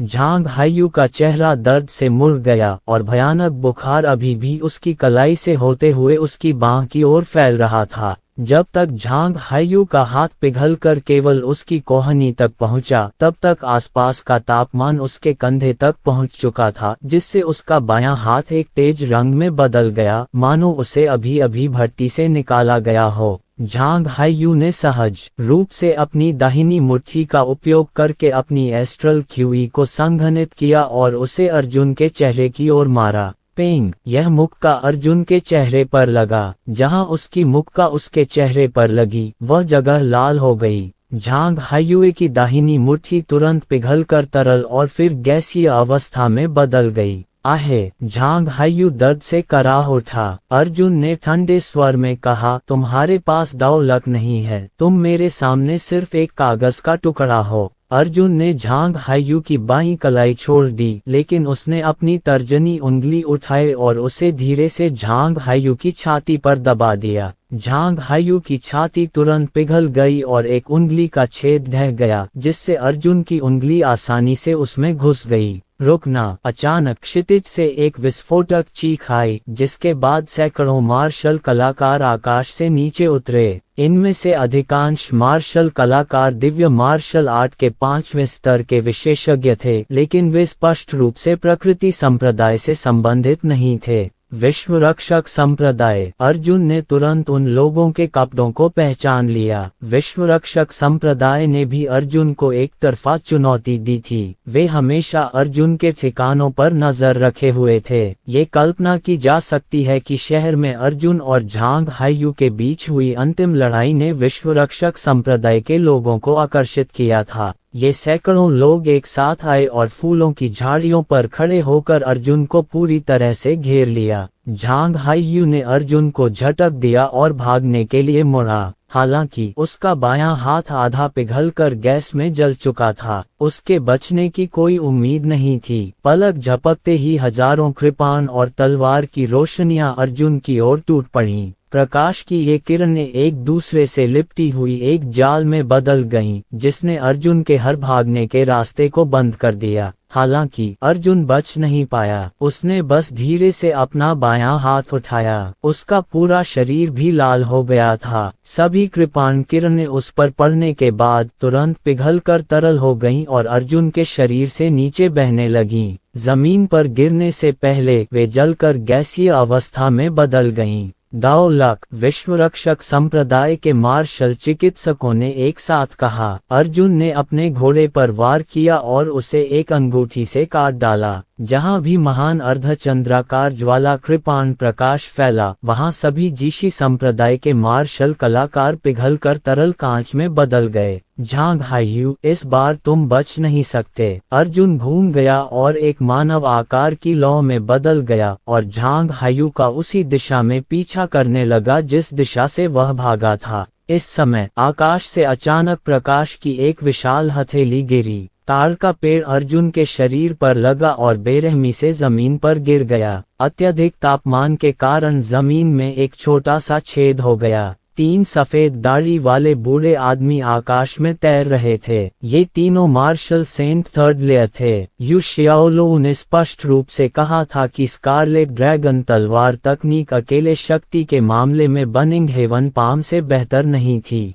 क्रिम्सन ड्रैगन तलवार तकनीक का वास्तविक मूल्य ये था कि इसने गैर मार्शल सेंट मार्शल कलाकारों को दाओ लक के हमले के तरीकों को प्राप्त करने की अनुमति दी। दूसरे शब्दों में, विश्व रक्षक संप्रदाय के 3 मार्शल संतों को अब अर्जुन के तात्विक आक्रमण का डर नहीं था जब उनके पास दाओ लक था। इस समय दोनों पक्ष एक ही प्रारंभिक रेखा पर खड़े थे, एक दूसरे के साथ मार्शल कौशल की शक्ति के मामले में प्रतिस्पर्धा कर रहे थे, न कि तात्विक आक्रमण की शक्ति के मामले में। उस हथेली के प्रहार ने पहले से ही उसकी अपनी मौलिक संरचना को बंद कर दिया था और इससे सीधे तौर पर अर्जुन को काफी नुकसान हो सकता था। यह एक मार्शल सेंट थर्ड लेयर विशेषज्ञ की हथेली थी। अर्जुन के जमीन पर गिरने के बाद वह तेजी से जमीन में धंस गया। डूबने की प्रक्रिया में उसका शरीर उस भयानक हथेली के बल से ग्रस्त हो गया। उसका पूरा शरीर अनगिनत छोटे छोटे टुकड़ों में बिखर गया और जमीन की गहराई में बिखर गया। एक ही हथेली के प्रहार से अर्जुन का शरीर ढह गया। ये कुछ ऐसा था जिसकी अर्जुन ने उम्मीद नहीं की थी, लेकिन उन्होंने यह उम्मीद नहीं की थी कि क्रिम्सन ड्रैगन तलवार तकनीक, एक मार्शल कौशल जो सीधे हमला करने के लिए दाओ लक का उपयोग कर सकता है, वास्तव में वर्मिलियन बर्ड दिव्य गोली को उत्तेजित कर सकता है। तात्विक आक्रमण को नजरअंदाज करते हुए स्कारलेट ड्रैगन स्वॉर्ड 8 की मारक शक्ति अग्नि ड्रैगन जाति की ड्रैगन श्वास के बराबर थी। ड्रैगन और वर्मिलियन बर्ड दोनों ही दिव्य प्राणी थे और अग्नि स्नान के बाद वर्मिलियन बर्ड को पुनर्जीवित करने के लिए ड्रैगन की एक ही श्वास पर्याप्त थी। अनगिनत छोटे छोटे टुकड़े जिनमें अर्जुन परिवर्तित हो गया था तुरंत ही एक साथ संघनित हो गए और शीघ्र ही अर्जुन का रूप ले लिया। मोलिंग ने तुम्हारे लिए जो अनमोल दौलत छोड़ी है वह सचमुच अद्वितीय है। बड़े सांप ने भावुक होकर आह भरी। कोई आश्चर्य नहीं कि बूढ़े मोलिंग ने अपना पूरा जीवन 4 दिव्य गोलियां इकट्ठा करने में लगा दिया था। इन दिव्य गोलियों का प्रभाव, जिनके बारे में ग्रैंड मास्टर जुआनदाओ ने भी सपना देखा था, पहले ही बेहद उत्साहजनक साबित हो चुका था। अभी भी जीवित आकाश में जीशी संप्रदाय के 3 बुजुर्गों के चेहरे के भाव अचानक बदल गए। दूरी में एक बार जब झांग हायू को अपनी सांस पकड़ने का मौका मिला तो वह 1000 ली तक सिकुड़ने लगा। अर्जुन ने उस असामान्य स्थानिक उतार चढ़ाव को भांप लिया। वह आग की एक रेखा में बदल गया जो जमीन को चीरती हुई उस जगह की ओर बढ़ी जहां झांग हायू था। उसे पकड़ो। 3 बुजुर्ग उसका पीछा कर रहे थे। उनकी गति अर्जुन और झांग हायू से भी तेज थी। झांग हायू के 1000 किलोमीटर तक संघनित और सिकुड़ जाने के बाद वह तुरंत सर्पिल काली गेंद में प्रवेश कर गया और गायब हो गया। अर्जुन के पीछे से एक आकाश भेदी प्रकाश का भाला उस पर फेंका गया। प्रकाश की किरण पूरे शहर में फैल गई तथा रात्रि आकाश के दृश्य का लगभग 10वां हिस्सा घेर लिया। अध्याय 1386। दूसरे भाई, मेरी मदद करो, एक बुजुर्ग चिल्लाया। एक अन्य बुजुर्ग ने तुरंत अपने हाथ आगे बढ़ाए और चिल्लाया, पवन दाव असीम है, हवा बहती हुई हवा है। पवन दाव ने प्रकाश भाले को भयानक गति से धकेला और आगे आकाश में एक निर्वात पट्टी बना दी। निर्वात में प्रवेश करने के बाद प्रकाश भाले की गति नाटकीय रूप से बढ़ गई और वह पहले से ही उपप्रकाश की गति के बहुत करीब पहुंच गया था। अर्जुन भी प्रकाश की उपगति का उपयोग कर सकता था, लेकिन कम दूरी में वो लैंडिंग बिंदु की सटीक भविष्यवाणी करने में असमर्थ था और प्रकाश की समान गति के हमले को चकमा देना भी मुश्किल था। अर्जुन की प्रतिक्रिया पहले से ही बेहद तेज थी। उसने किसी भी स्थान का अनुमान नहीं लगाया था, बस निर्णायक रूप से चकमा दिया था। उसे विश्वास था कि प्रकाश का भाला उसके शरीर पर निशाना साधा गया होगा। हालांकि इस बार भी चकमा देना काफी नहीं था। प्रकाश के भाले की धार अर्जुन के बाएं कंधे को छूती हुई उसके आधे शरीर को चीरती हुई निकल गई। अर्जुन की बाईं छाती और यहाँ तक कि उसका हाथ भी गायब हो गया। ये भी एक दाव लक हमला था। लाइट स्पीयर का गुण पृथ्वी था। मिट्टी के तत्वों ने अर्जुन के घावों पर तेजी से हमला किया। अर्जुन के अपने फ्लेम दाव लक के बाद वे एक दूसरे को रद्द कर देते थे और घावों पर उसके मांस और खून का केवल एक छोटा सा हिस्सा रेतीला रह जाता था। हालांकि अर्जुन का बायां शरीर जो गायब हो गया था जल्दी ही जल गया और ठीक हो गया। अर्जुन रुका नहीं, वह झांग हायुए का पीछा कर रहा था। अचानक दो एक जैसे अर्जुन उसके पास प्रकट हुए। तीनों अर्जुन ने झटपट एक मुहर बनाए और 1 सेकंड में त्वरण सरनी पूरी कर ली। उसने अपने शरीर को बिजली के एक बोल्ट में बदल दिया और रात के आकाश में तेजी से उड़ गया। तीनों बुजुर्ग अचंभित रह गए। पिछली बार जब अर्जुन को ताड़ के बल से चकनाचूर किया गया था तो वह जमीन की सतह के नीचे गहराई में छिपा हुआ था। हालांकि इस बार अर्जुन का शरीर ठीक हो गया और वे असहाय होकर देखते रहे। यह क्या स्वर्ग के नीचे ऐसा कोई चमत्कार है? जिस बुजुर्ग ने प्रकाश भाला छोड़ा था वह अब वर्तमान स्थिति को समझने में सक्षम नहीं था।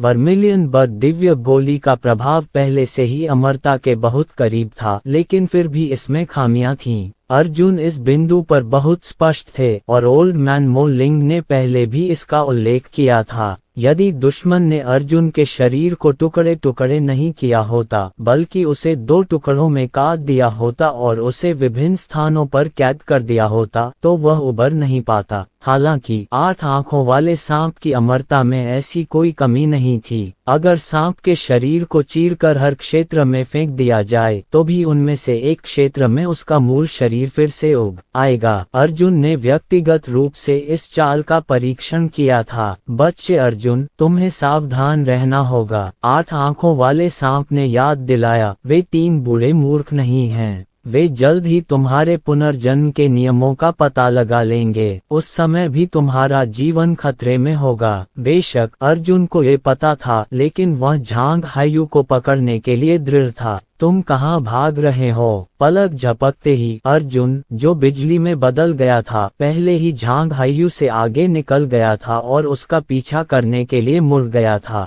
झांग हायु घबरा गया और भागने के लिए 1000 ली इकट्ठा कर लिया। हालांकि अर्जुन की गति और भी तेज थी। इस बार उसने एक बार प्रकाश की गति का इस्तेमाल किया और झांग हायु के पास पहुंच गया। फिर उसने पीछे से झांग हायु का कंधा पकड़ लिया। ये बदमाश बहुत बेरहम था। उसे पता था कि अर्जुन के कंधे से पकड़े जाने पर उसका पूरा हाथ पिघल जाएगा। उसने तुरंत एक फैसला लिया। उसने सचमुच दीपक क्यूई का एक धागा फूका और अपनी बची हुई आधी बांह काट दी। इस बार अर्जुन ने एक खाली स्थान पर कब्जा कर लिया। झांग हायु ने अपना टूटा हुआ हाथ अपने स्टोरेज रिंग में डाला और सर्पिल काली गेंद में कूद गया। अर्जुन भी कूद पड़ा, लेकिन सर्पिल काली गेंद अचानक विपरीत दिशा में घूम गई, जिससे अर्जुन 50,000 मील दूर जा गिरा। उसी समय 3 मार्शल संत बुजुर्ग, जिनके पास व्यापक धारणाएं थीं, उन्होंने भी दूर से अर्जुन की आभा पर हमला करने की योजना बनाई। आकाश से प्रकाश के 3 भाले उड़े। पवन दाव के सहारे तीनों भाले प्रकाश की गति तक पहुंच गए।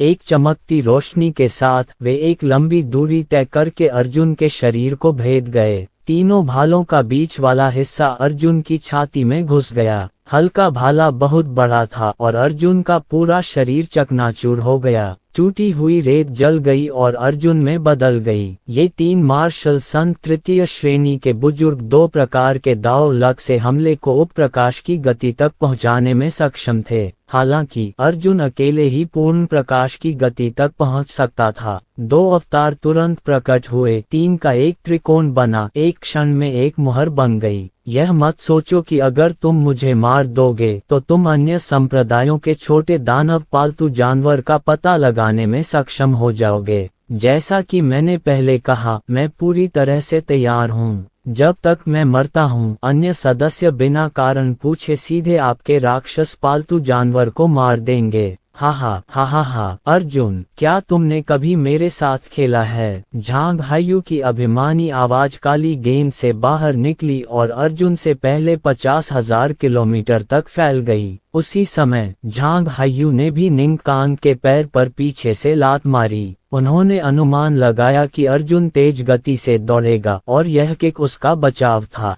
हालांकि अर्जुन ने ऐसा नहीं किया। उसने अभी सील बनाना समाप्त ही किया था कि झांग हायु के खाली पैर को हवा में उछाल दिया गया। मेरी मदद करो। दयनीय हालत में भागते हुए झांग हायू ने तीनों बुजुर्गों का पीछा किया और उनके पीछे छिप गया। इस समय क्षितिज से एक विस्फोटक ध्वनि सुनाई दी, गड़गड़ाहट जैसी आवाज आए और कांपते बादल छट गए। इसके बाद हजारों मील दूर से एक प्रकाश की चमक आई। फिर वह चमक अब प्रकाश की गति से नहीं बल्कि सीधे उड़ान में बदल गई और तीव्र प्रकाश की किरण के रूप में उनकी ओर बढ़ी। तीनों बुजुर्ग झांग हायू के सामने खड़े हो गए और गंभीर भाव से अर्जुन को देखने लगे। आप एक बुजुर्ग बस बोलने ही वाले थे, उसे मार डालो। झांग हायू ने अर्जुन की ओर इशारा करते हुए भयंकर रूप से चिल्लाया और कहा, तीनों बुजुर्गों, जल्दी करो और उसे मार डालो। मैं निश्चित रूप से आपका धन्यवाद करूंगा।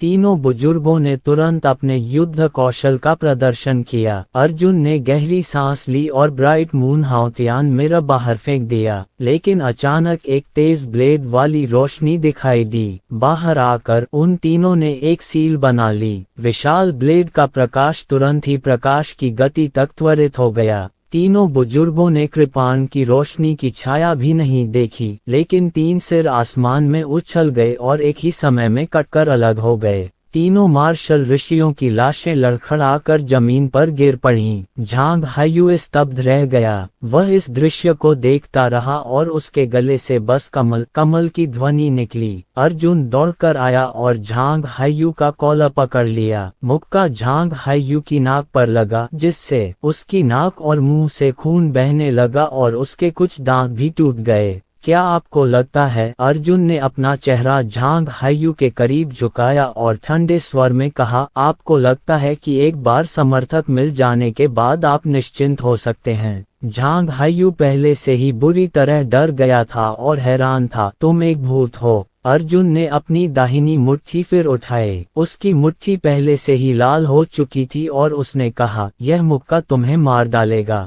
झांग हायू डर गया। इस बार वह सचमुच डर गया था। अतीत में उसे हमेशा लगता था कि उसके बच निकलने की संभावना है। इस तरह की किस्मत ने उसे झुकने से मना कर दिया। हालांकि तीन मार्शल संत थर्ड लेयर बुजुर्गों को एक Divya martial fifth layer Arjun द्वारा काटे जाने के बाद उन्हें एहसास हुआ कि वह अर्जुन के सामने कितने कमजोर थे। झांग हायू की आवाज नर्म हो गई और वह कांप उठा। मुझे मत मारो कृपया। अर्जुन ने अपनी आंखें सिकोड़ते हुए कहा, हे हा, कैसा स्वाभाविक संप्रदाय है। क्या तुमने कभी हार नहीं मानी? झांग हायू ने विनती की, मेरी जान बचा लो। मैं अभी भी उपयोगी हूँ। मैं तुम्हारे राक्षस पालतू जानवर को ढूंढने में तुम्हारी मदद कर सकता हूँ। जरूर। अर्जुन के धधकते दाहिने हाथ ने झांग हायू के दाहिने कंधे को पकड़ लिया। उसका पूरा दाहिना हाथ पिघलकर तरल पदार्थ में बदल गया, जो आकाश से नीचे की ओर छलकने लगा और फिर रात में सफेद गैस में बदल गया।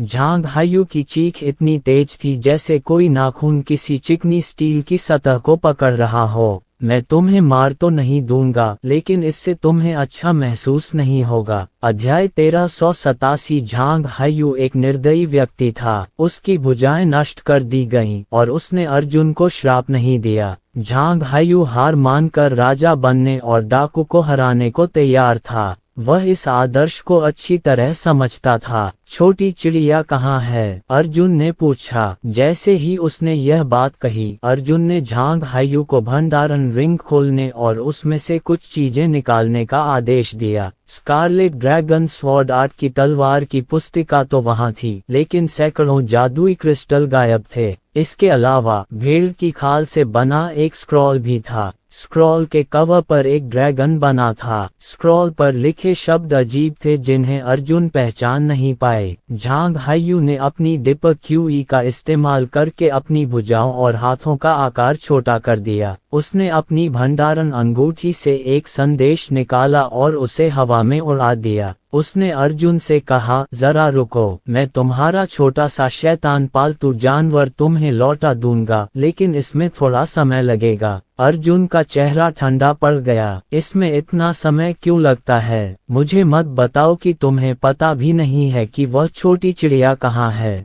मेरे साथ मजाक मत करो। झांग हायू ने कहा, मुझे सचमुच नहीं पता। मैंने तुम्हारी छोटी चिड़िया को दूसरे सदस्यों को सुरक्षित रखने के लिए दे दिया था। अगर मैं मर गया तो वे तुरंत तुम्हारी छोटी चिड़िया को मार डालेंगे, लेकिन दूसरों द्वारा मेरी तलाशी लेने से बचने के लिए मैंने जानबूझकर उनसे कहा कि वे आपकी छोटी चिड़िया को ऐसी जगह रखें जिसके बारे में मुझे भी पता न हो। ये सुरक्षा के लिए है। क्या तुम्हें लगता है कि मैं तुम पर विश्वास करूंगी? अर्जुन ने कहा। झांग हायू ने अपने कंधे उचकाते हुए कहा, इससे कोई फर्क नहीं पड़ता कि आप इस पर विश्वास करते हैं या नहीं, क्योंकि आपके पास कोई और विकल्प नहीं है। अर्जुन ने पूछा, आपने अभी क्या संदेश भेजा था? झांग हायू ने कहा, पक्षी को लाने वाला समूह किसी भी समय आगे बढ़ सकता है। उनके पास अभी भी अन्य कार्य पूरे करने हैं, इसलिए अगर मुझे पक्षी को ढूंढना है तो मुझे पहले उनसे संपर्क स्थापित करना होगा और उनके उत्तर की प्रतीक्षा करनी होगी। अर्जुन ने भेड़ की खाल का स्क्रॉल उठाया और पूछा, इसमें क्या लिखा है? झांग हायू ने कहा, याओ वेन। अर्जुन ने भौहें चढ़ाईं और कहा, राक्षस जाति की संस्कृति मानव जाति के साथ अत्यधिक एकीकृत है। वे मानव पात्रों का भी उपयोग कर रहे हैं। राक्षस पात्र कैसे हो सकते हैं? झांग हायू ने हंसते हुए कहा, कभी कभी मुझे सचमुच आश्चर्य होता है कि क्या आप इसी दुनिया के इंसान हैं। राक्षसों द्वारा मनुष्यों से संस्कृति सीखने से पहले उनके अपने राक्षस चरित्र थे। हालांकि दानव रून पहले से ही दानव जाति के गुप्त रून बन चुके हैं। केवल दानव जाति के शाही वंश और उच्च पदस्थ व्यक्ति ही उनका उपयोग कर सकते हैं। साधारण दानवों ने वास्तव में बहुत समय पहले मानव रूनों का उपयोग किया है। अर्जुन ने बुदबुदाते हुए कहा, तो इस पुस्तक में लिखे शब्द किसी षड्यंत्र से संबंधित हैं? झांग हायू ने कहा, मैं आपको स्पष्ट रूप से बताऊंगा, हाँ, लेकिन आपको ये पूछने की जरूरत नहीं है कि साजिश क्या है, क्योंकि मैं आपको नहीं बताऊंगा। इसका हमारे बीच की नफरत से कोई लेना देना नहीं है। अर्जुन को पता था कि अगर वह पूछताछ जारी रखेगा तो शायद वह कोई नतीजा नहीं निकाल पाएगा। हालांकि वह मन ही मन चौंक गया। उसे उम्मीद नहीं थी कि प्रकृति संप्रदाय ने पहले ही राक्षस जाति से संपर्क करना शुरू कर दिया है। इसका क्या कारण था? इसमें कितना समय लगेगा? अर्जुन ने पूछा। झांग हायू ने कहा, स्थिति के आधार पर हम अभी भी नहीं जानते कि उस संप्रदाय के सदस्य कहाँ हैं। संक्षेप में, बस धैर्यपूर्वक प्रतीक्षा करें। अर्जुन ने सिर हिलाया और फिर उसने अपनी हथेली झांग हायू की छाती पर रख दी। क्या तुम अब भी मुझे मारना चाहते हो? झांग हायू की अभिव्यक्ति बदल गई। अर्जुन ने उसे कोई जवाब नहीं दिया, लेकिन तभी झांग हायू अचानक अकड़ गया। उसने महसूस किया कि एक अजीब सी बिजली अचानक उसके शरीर में प्रवेश कर गई और उसके आध्यात्मिक सागर में छिप गई। यह क्या है? झांग हायू घबरा गया। अर्जुन ने शांति से कहा, मैंने आपके शरीर में एक विश्व संहारक दिव्य बिजली पहुंचा दी है। यदि आप मुझे 50,000 किलोमीटर दूर छोड़ देते हैं या यदि मैं मर जाता हूं, तो ये दिव्य बिजली नियंत्रण खो देगी और तुरंत टुकड़ों में फट जाएगी। क्या आप विश्व को नष्ट करने वाली दिव्य बिजली को नियंत्रित कर सकते हैं? झांग हायू ने ठंडी सांस ली। इसका तुमसे कोई लेना देना नहीं है, अर्जुन ने कहा। अगर तुम्हें नहीं पूछना चाहिए तो और मत पूछो। पहले तो झांग हायू को अर्जुन की बातों पर यकीन नहीं हुआ। उसने चुपचाप इसे भांप लिया और निराशा से भर गया। अर्जुन मूर्खतापूर्वक एक तरफा निष्क्रिय स्थिति में नहीं पड़ेगा। झांग हायू एक छोटी सी चिड़िया से अर्जुन को धमका सकता है और अर्जुन विश्व संहारक दिव्य बिजली से भी झांग हायू को धमका सकता है। उन दोनों को रहने के लिए एक सराय मिल गई और पलक झपकते ही एक दिन और रात बीत गए। अगली सुबह अर्जुन झांग हायू को सराय की दूसरी मंजिल पर खाने के लिए ले आया। सीढ़ियों की आवाज के साथ आम लोगों के कपड़े पहने लोगों का एक समूह ऊपर आया। कुल 14-15 लोग थे। वे जड़ी बूटी उगाने वाले किसान लग रहे थे जो अभी अभी जंगल से जड़ी बूटियां तोड़कर लौटे थे। हालांकि अर्जुन एक नजर में बता सकता था कि इन लोगों के कदम स्थिर थे और उनमें खालीपन की भावना नहीं थी जो मनुष्य चलते समय महसूस करते हैं। हालांकि यदि कोई उन्हें ध्यान से देखे तो वह उनकी आभा में उतार चढ़ाव को महसूस नहीं कर पाएगा। लगभग 1 दर्जन लोग साइड टेबल पर बैठे थे और बीच बीच में झांग हायू की तरफ देख रहे थे। उनकी निगाहें झांग हायू पर ही टिकी थीं। तुम बड़ी मुसीबत में हो, झांग हायू मुस्कुराया और बोला, ये लोग मुझे मारने आए हैं। तो फिर आप बड़ी मुसीबत में हैं, अर्जुन ने कहा। झांग हायू ने कहा, आप मुझे मरने नहीं दे सकते, इसलिए आपको उन्हें भगाना होगा, लेकिन वे मून शैडो से हैं। अर्जुन ने धीमी आवाज में पूछा, तुम कहाँ से आए हो? झांग हायू ने संक्षिप्त परिचय दिया। चारों मानव सम्राटों के पास अपनी अपनी विश्वसनीय सेनाएं थीं और साथ ही अपनी निजी सेनाएं भी थीं। कुछ लोग जन्म से ही नश्वर सम्राट के अनुयायी थे। उन्होंने 4 साल की उम्र में ही मार्शल दाव में प्रवेश कर लिया था। उन्होंने जो साधना विधियां और युद्ध कौशल विकसित किए थे वे सभी नश्वर सम्राट द्वारा स्वयं सिखाए गए थे और उन्हें जो प्रशिक्षण मिला था वह भी अत्यंत कठोर था। इन लोगों को जिंदा रहने के लिए दुनिया भर के खतरनाक इलाकों में फेंका जाएगा। 8 साल की उम्र में उन्हें फेंका जाएगा और 12 साल की उम्र में उन्हें बचा लिया जाएगा। तभी जो लोग जिंदा बचेंगे वे सचमुच तुरुप के पत्ते बन पाएंगे, जिसमें अंतहीन जंगल भी शामिल हैं। मून शैडो एक ऐसा ही संगठन था, लेकिन वह पूर्वी सम्राट की तुरुप की सेना का हिस्सा था। ये कहा जा सकता है कि उनमें से हर एक विशेषज्ञ का विशेषज्ञ था। सामान्य संप्रदाय मुख्य रूप से उपदेश देने के लिए अपने गुरुओं और साधना के लिए शिष्यों पर निर्भर रहते थे, जबकि ये तथाकथित ट्रम्प कार्ड क्रूर वातावरण में खुद को शांत करने और संयमित करने के लिए अंधेरे ताकतों का इस्तेमाल करते थे। उनकी प्रतिभा और क्षेत्र भले ही प्रथम श्रेणी के न हों और उनमें से कुछ तो झांग हायू से भी कमतर थे, लेकिन उनकी ताकत भी प्रथम श्रेणी की थी। वे जो भी तरीका अपनाते थे उसका इस्तेमाल लोगों को मारने के लिए करते थे। इस समय मून शैडो के लोगों ने लापरवाही से काम नहीं किया था, बल्कि उन्होंने झांग हायू की पहचान की पुष्टि करने के लिए अपने अवलोकन का उपयोग किया था। पूर्वी सम्राट क्यों? अर्जुन की ने पूछा। वह पश्चिमी सम्राट महाद्वीप में था, इसलिए यदि कोई ट्रम्प कार्ड सेना थी जो झांग हायू की हत्या करना चाहती थी तो वह पश्चिमी सम्राट से ही कोई होना चाहिए। हालांकि झांग हायू ने केवल मुस्कुराते हुए कहा, क्या ये पर्याप्त स्पष्ट नहीं है? अर्जुन ने अचानक कहा, तो आप पश्चिमी सम्राट महाद्वीप से एक व्यक्ति हैं। झांग हायू पश्चिमी सम्राट महाद्वीप में एक उच्च रैंकिंग वाले व्यक्ति का युवा स्वामी होना चाहिए। यही कारण था कि वह पश्चिमी सम्राट महाद्वीप में इतनी स्वतंत्रता से यात्रा करने में सक्षम था। उस स्थिति में जुवान किंगजू की कार्रवाइयों का समन्वय झांग हायू द्वारा किया जाना चाहिए था। क्या ये झांग हायू द्वारा पश्चिमी सम्राट महाद्वीप को धोखा देने के समान नहीं है? इससे पहले कि अर्जुन कुछ और सोच पाती, वह व्यक्ति जो 1 दर्जन से अधिक वर्षों से चंद्र छाया में था पहले ही खड़ा हो गया था। तुमने पूर्वी सम्राट के साथ क्या किया? अर्जुन ने गहरी आवाज में पूछा। उसका दाहिना हाथ कृपाण की मूठ पर था। झांग हायू ने हंसते हुए कहा, कुछ ऐसा जो पूर्वी सम्राट बर्दाश्त नहीं कर सकता। 4 सम्राटों ने कभी भी प्रकृति संप्रदाय की योजनाओं में हस्तक्षेप नहीं किया था, लेकिन इस बार पूर्वी सम्राट ने व्यक्तिगत रूप से मून शैडो के आदमियों को झांग हायू की हत्या करने के लिए पश्चिमी सम्राट महाद्वीप में भेजा था। युद्ध की पहली रात को काले वस्त्रधारी व्यक्ति द्वारा कहे गए शब्दों को मिलाकर अर्जुन को पता था कि इन लोगों का आगमन संभवतः पिंजरे में बंद 5 मेरिडियन युवकों से संबंधित था। अध्याय 1388। 10 से अधिक चंद्र छायाएं पहले ही अर्जुन की मेज को घेर चुकी थीं।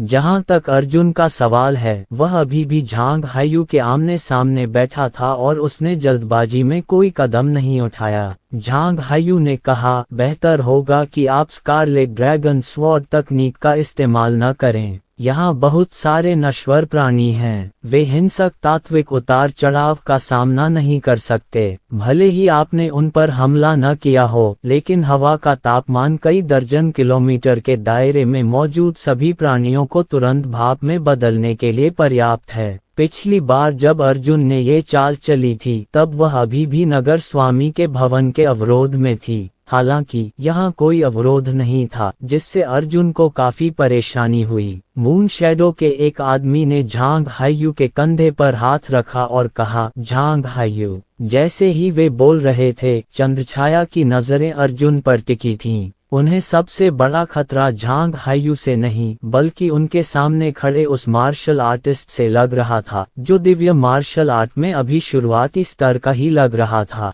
यह कोई धारणा से उत्पन्न निर्णय नहीं था, बल्कि एक भयानक अंतर्ज्ञान था। तुमने वास्तव में क्या किया? अर्जुन ने फिर पूछा। अर्जुन निश्चित रूप से तलवार की तरह इस्तेमाल नहीं होना चाहता था। अगर इस झांग हायू ने सचमुच कुछ ऐसा किया था जिससे ईश्वर और मनुष्य दोनों नाराज थे, तो वह पूर्वी सम्राट के लोगों से निपटने में उसकी मदद कैसे कर सकता था? क्या मुझे पूछना होगा? झांग हायुए ने कहा। चंद्र छाया के व्यक्ति ने पहले ही एक रस्सी खींच ली थी और झांग हायू को बांध दिया था और अर्जुन की गतिविधियों पर नजर रख रहा था। झांग हायू ने अर्जुन को भी देखा। जब तक मून शैडो के लोग झांग हायू को बांधकर खिड़की की ओर उड़ान भरने की तैयारी में नहीं पहुंचे, तब तक अर्जुन अभी भी मेज पर बैठकर शराब पी रहा था। उसने झांग हायू की ओर देखने के लिए सिर नहीं उठाया, बल्कि उदासीनता से कहा, जब तक तुम मेरे साथ ईमानदार नहीं होगे, मुझे तुम्हें बचाने की कोशिश मत करना। मैं अर्जुन तुम्हें पकड़ लाया, मैं तुम्हारे झांग हायू का लड़ाका नहीं बना, मत भूलना। अर्जुन रुओ ने अर्थपूर्ण ढंग से कहा। 50,000 ली। झांग हायू ने आह भरते हुए कहा, मूल योजना के अनुसार मुझे कल रात ही यहाँ से चले जाना चाहिए था। मुझे मून शैडो से किसी से मिलने की जरूरत नहीं थी। हालांकि चूंकि आप इतना कुछ जानना चाहते हैं, तो बस एक दिन और यहीं रुकिए, आपको वह सब पता चल जाएगा जो आप जानना चाहते हैं। अर्जुन खड़ा हुआ और मून शैडो के लोगों की ओर मुट्ठियां भींच लीं। सज्जनों, मैंने आपका अपमान किया है। ये झांग हायू अब मेरा बंधक है और आप इसे ले नहीं सकते। चंद्रछाया का नेता अर्जुन की ओर मुड़ा। उसने एक पल सोचा और पूछने की कोशिश की, क्या तुम अर्जुन हो? अर्जुन ने सिर हिलाया। कई मून शैडोज हैरान रह गए। नेता ने कहा, तुमने सचमुच झांग हायू को पकड़ लिया। ये बहुत चौंकाने वाली बात है। क्या आप हैरान हैं? झांग हायू ने हंसते हुए कहा, अगर अर्जुन ने मुझे नहीं पकड़ा होता, तो क्या आपको सचमुच लगता है कि मून शैडो से आपके लोग मुझे ढूंढ पाएंगे? चंद्र छाया के विशेषज्ञ तुरंत हिचकिचाए। उनमें से एक ने अपनी आवाज धीमी की और नेता के कान में फुसफुसाया, हमें क्या करना चाहिए? ये नान व्यक्तिगत रूप से नान सम्राट के माध्यम से पूरी दुनिया में प्रकृति संप्रदाय पर युद्ध की घोषणा कर रहा है। हम नहीं जानते कि यह अर्जुन दक्षिणी सम्राट के कितने करीब है। अगर हम झांग हायू को ले जाएं, तो क्या हम दक्षिणी सम्राट को नाराज कर देंगे? नेता हिचकिचाया। मुझे सम्मान दो। अर्जुन ने अपनी मुट्ठियां भींच ली और कहा, जब मुझे वो मिल जाएगा जो मैं चाहता हूँ, तो मैं झांग हायू को महामहिम पूर्वी सम्राट को मुफ्त में दे दूंगा। नेता ने एक क्षण सोचा और अर्जुन से माफी मांगी। माफ करना, मैं आपका अनुरोध पूरा नहीं कर सकता। हमें इस झांग हायू को ले जाना होगा। जैसे ही नेता ने कहा, चंद्रछाया के अन्य सदस्यों ने बिना किसी हिचकिचाहट के तुरंत अपनी तलवारें निकाल लीं। अर्जुन खड़ा हुआ और उसने अपने हाथ में विशाल कृपाण पकड़ लिया और बोला, मेरा पूर्वी सम्राट का विरोध करने का कोई इरादा नहीं है, लेकिन ये झांग हायू मेरे लिए बहुत महत्वपूर्ण है। मैं केवल सभी को अपमानित कर सकता हूँ। हमला करो। नेता ने पहले ही तय कर लिया था कि चाहे कुछ भी हो जाए, झांग हायू को ले जाना है। चंद्रछाया के सदस्य तुरंत गायब हो गए। वे बहुत तेज थे और खुद को छिपाने में बहुत अच्छे थे। इससे पहले कि अर्जुन कुछ कर पाता, वह लगातार 3 बार चकमा दे चुका था। उसके बाएं हाथ, दाएं पैर, बाएं पसली और गर्दन पर कुछ छोटे छोटे घाव थे जो तेज तलवार से उसकी त्वचा को चीरते हुए लगे थे। जरूर, अर्जुन ने कहा, मेरी त्वचा को छूने में सक्षम होने के कारण चंद्रछाया वास्तव में अपनी प्रतिष्ठा के योग्य है। अर्जुन ने पहले ही आने वाले खतरे का अनुमान लगाने के लिए अपनी शक्तिशाली छठी इंद्री का उपयोग कर लिया था, लेकिन वह अभी भी दुश्मन के हमले को पूरी तरह से चकमा देने में असमर्थ था। इन लोगों की लड़ाकू प्रवृत्ति अविश्वसनीय रूप से प्रबल थी। हम में से बहुत कम लोग हमारे हमले के पहले दौर में बच पाए। मून शैडो के नेता ने गंभीर भाव से कहा, तुम बुरे नहीं हो। अर्जुन बता सकती थी कि मून शैडो के लोग भी बहुत संयमी थे। उनमें से किसी ने भी युद्ध कौशल की व्यापक रेंज का उपयोग नहीं किया, वे केवल अपने भयंकर युद्ध कौशल पर ही निर्भर थे। अर्जुन ने हल्के से सिर हिलाया। बस इसी बात ने मून शैडो के लोगों पर उसकी अच्छी छाप छोड़ी। कम से कम ये लोग नश्वर लोगों की जान की परवाह तो नहीं करते। नेता ने कहा, अर्जुन, मैंने सुना है कि दक्षिणी विजय राजा के साथ आपके अच्छे संबंध हैं। कृपया आज आप पर हमला करने के लिए हमें क्षमा करें। यदि संभव हो तो हम आशा करते हैं कि आप बच निकलेंगे और हमें आपको मारने के लिए मजबूर नहीं करेंगे। अर्जुन ने अपनी आंखें बंद कर लीं और कहा, चूंकि हम किसी समझौते पर नहीं पहुंच सकते, इसलिए कृपया कार्रवाई करें। हवा में फिर से तलवारों की अकल्पनीय रोशनियां टिमटिमाने लगीं। ये तलवारों की रोशनियां बिना किसी चेतावनी के अनजान दिशाओं से आ रही थीं। जहां तक अर्जुन का प्रश्न है, उसने दुश्मन के भयंकर हमले के सामने अपनी आंखें बंद कर लीं, जिससे मून शैडो के लोग बहुत हैरान हो गए। हालांकि अगले दृश्य ने उन्हें अचंभित कर दिया। अर्जुन का शरीर बाईं ओर सरक गया। उसकी गति तेज नहीं थी, लेकिन उसने अचानक एक चाल चली और हवा में एक मून शैडो सदस्य की ओर इशारा किया। इस उंगली ने सीधे मून शैडो सदस्य के गले पर वार किया। इसके बाद अर्जुन ने अपना हाथ घुमाया और अपने बाएं हाथ से पीछे की ओर इशारा करते हुए चंद्र छाया के दूसरे सदस्य की ओर इशारा किया। उसका शरीर हवा में उछल पड़ा। लगभग उसी समय जब उसके हाथ उठे, वह हवा में उछला और अचानक नीचे गिर पड़ा। उसके पैर हवा में घुटनों के बल खड़े हो गए और दोनों मून शैडो सदस्यों के कंधों पर घुटने टेककर उन्हें जमीन पर दबा दिया। पिछले क्षण में ये लोग अत्यंत तेज गति से हवा में छिपे हुए थे तथा उनकी छिपने की क्षमता भी बहुत जबरदस्त थी, जिससे कोई भी आकृति नजर नहीं आ रही थी। अब वह अर्जुन द्वारा इतनी सटीकता और स्पष्टता के साथ नियंत्रित किया जा रहा था। लड़ने की कोई जरूरत नहीं है, तुम लोग चले जाओ। अगला दौर शुरू होने से पहले ही नेता ने अपना हाथ हिलाकर अपनी टीम के सभी सदस्यों को वापस बुला लिया। अर्जुन मुस्कुराया। नेता ने कहा, वे आपके विरोधी नहीं हैं। अब और लड़ने का कोई मतलब नहीं है। मैं प्रतिभाशाली नहीं हूँ। मैं व्यक्तिगत रूप से श्री जियांग की चालों का अनुभव करूंगा।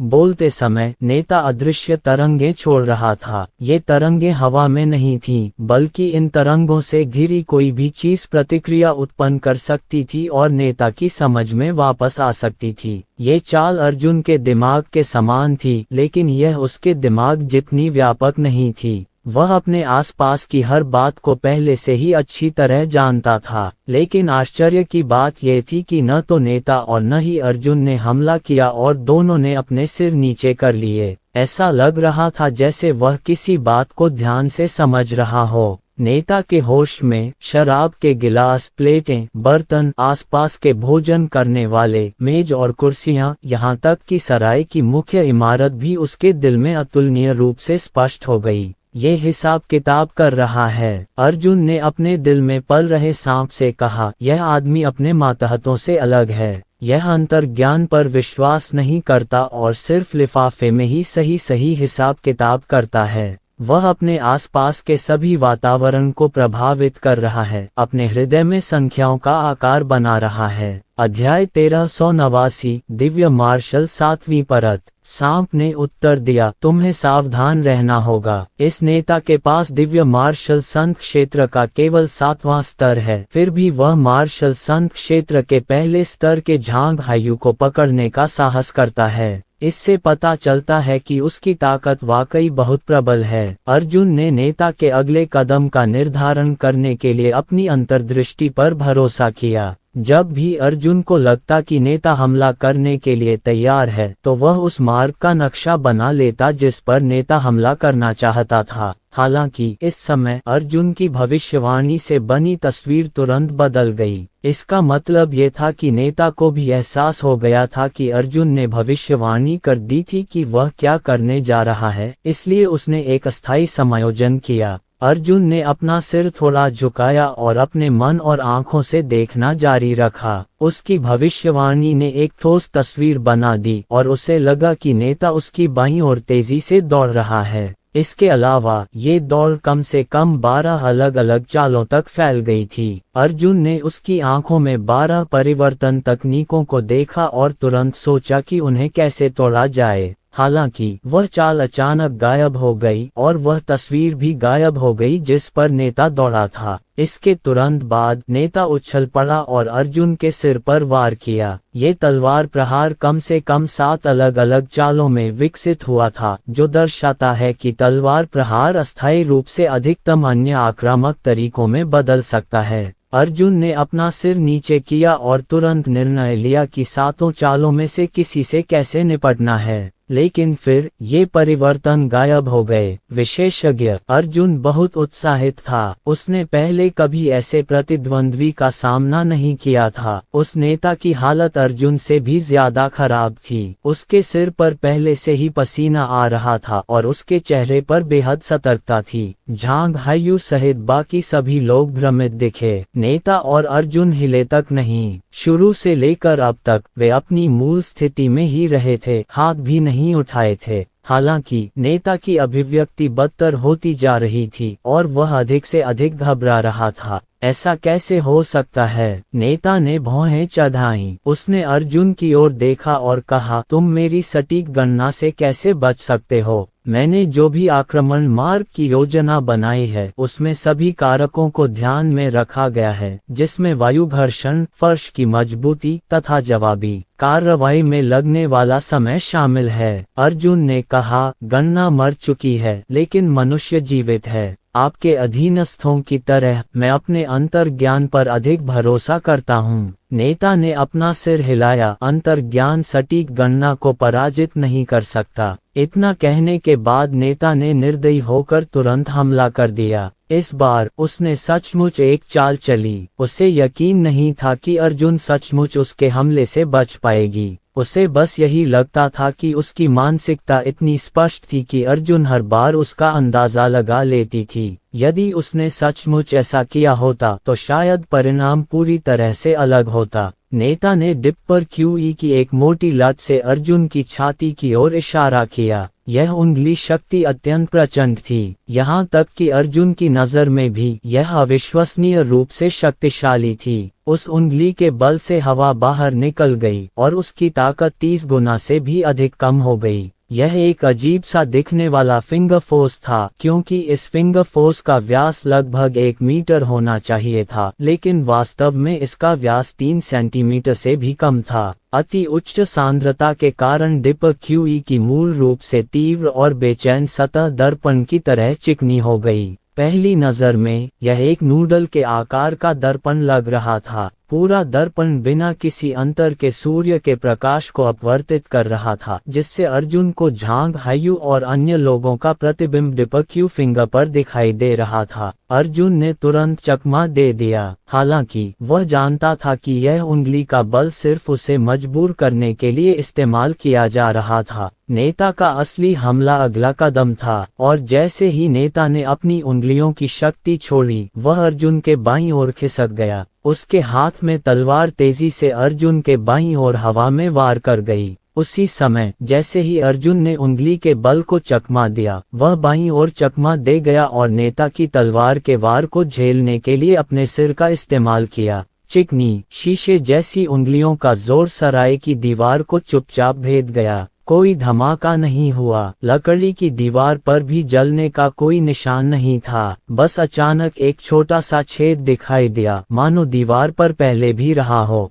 अर्जुन की हरकतें और भी अजीब थीं। उसने तलवार के वार को सीधे नहीं रोका, बल्कि अपनी दाहिनी ओर हवा की ओर वार करने के लिए एक बड़ी कृपाण का इस्तेमाल किया। वहां पर कोई नहीं था। अजीब बात यह थी कि नेता द्वारा मारी गई तलवार बिना किसी चेतावनी के गायब हो गई। इसके बजाय वह अर्जुन के दाहिनी ओर प्रकट हुई, मानो वह जानबूझकर अर्जुन का साथ दे रही हो। हालांकि केवल नेता ही जानता था कि उसने अर्जुन की रक्षात्मक चालों का अनुमान लगा लिया था, इसलिए ये तलवार अचानक अर्जुन के दाहिनी ओर आधी मुड़ जाएगी। तलवार से बचते हुए अर्जुन को यही दाहिनी ओर रास्ता अपनाना चाहिए था। डिंग! तीव्र प्रहारों के साथ तलवारें आपस में टकराईं और दोनों एक ही समय में टूट गईं। आप मेरे तीसरे चरण तक पहुंच गए हैं। नेता ने अपनी आंखें सिकोड़ लीं। नेता ने पुनः इशारा किया और तुरंत बच निकला। उसने सब कुछ हिसाब लगाया। जब उसने हिसाब लगाया कि अर्जुन ने इस उंगली को चकमा दे दिया है, तब भी उसे बाईं ओर जाना होगा, क्योंकि अर्जुन अपने दाहिने हाथ में कृपाण पकड़े हुए था। बाईं ओर चकमा देने से उसका शरीर उसकी ओर बढ़ सकता था, जो मौके पर ही पलटवार करने के लिए विशाल कृपाण को लहराने के लिए फायदेमंद था। इस प्रकार उसने अनुमान लगाया कि अर्जुन के बाईं ओर जाने के बाद वह अपनी तलवार से अर्जुन के दाहिनी ओर वार करने की तैयारी करेगा। इस वार की दिशा इतनी दूर थी कि अर्जुन की कृपाण उस तक नहीं पहुंच सकती थी, लेकिन इसी तरह ये तलवार अर्जुन को नहीं मार पा रही थी, लेकिन फिर भी उसके पास एक बैकहैंड था। जब ये तलवार चूकने वाली होती तो अचानक क्षैतिज रूप से घूमकर अर्जुन की कमर में कट जाती। ये सिर्फ इतना हुआ कि जब अर्जुन ने तलवार की अनुदैर्ध्य दिशा को अवरुद्ध करने के लिए विशाल कृपाण का इस्तेमाल किया, तो तलवार का शरीर विशाल कृपाण के हैकिंग प्रक्षेप वक्र से बच सका। कृपाण शरीर के खिलाफ फिसल गया और अर्जुन को मार दिया। ये सब अभी भी मुखिया की गणनाओं में मौजूद था। दरअसल ऐसा अभी तक हुआ नहीं था। हालांकि अगर उसकी गणनाएं पर्याप्त सटीक होती तो वह इस तरह की भविष्यवाणी को पूरी तरह से हकीकत में बदल सकता था। अर्जुन बाईं ओर नहीं मुड़ा, बल्कि असामान्य रूप से आधा कदम दाईं ओर खिसक गया।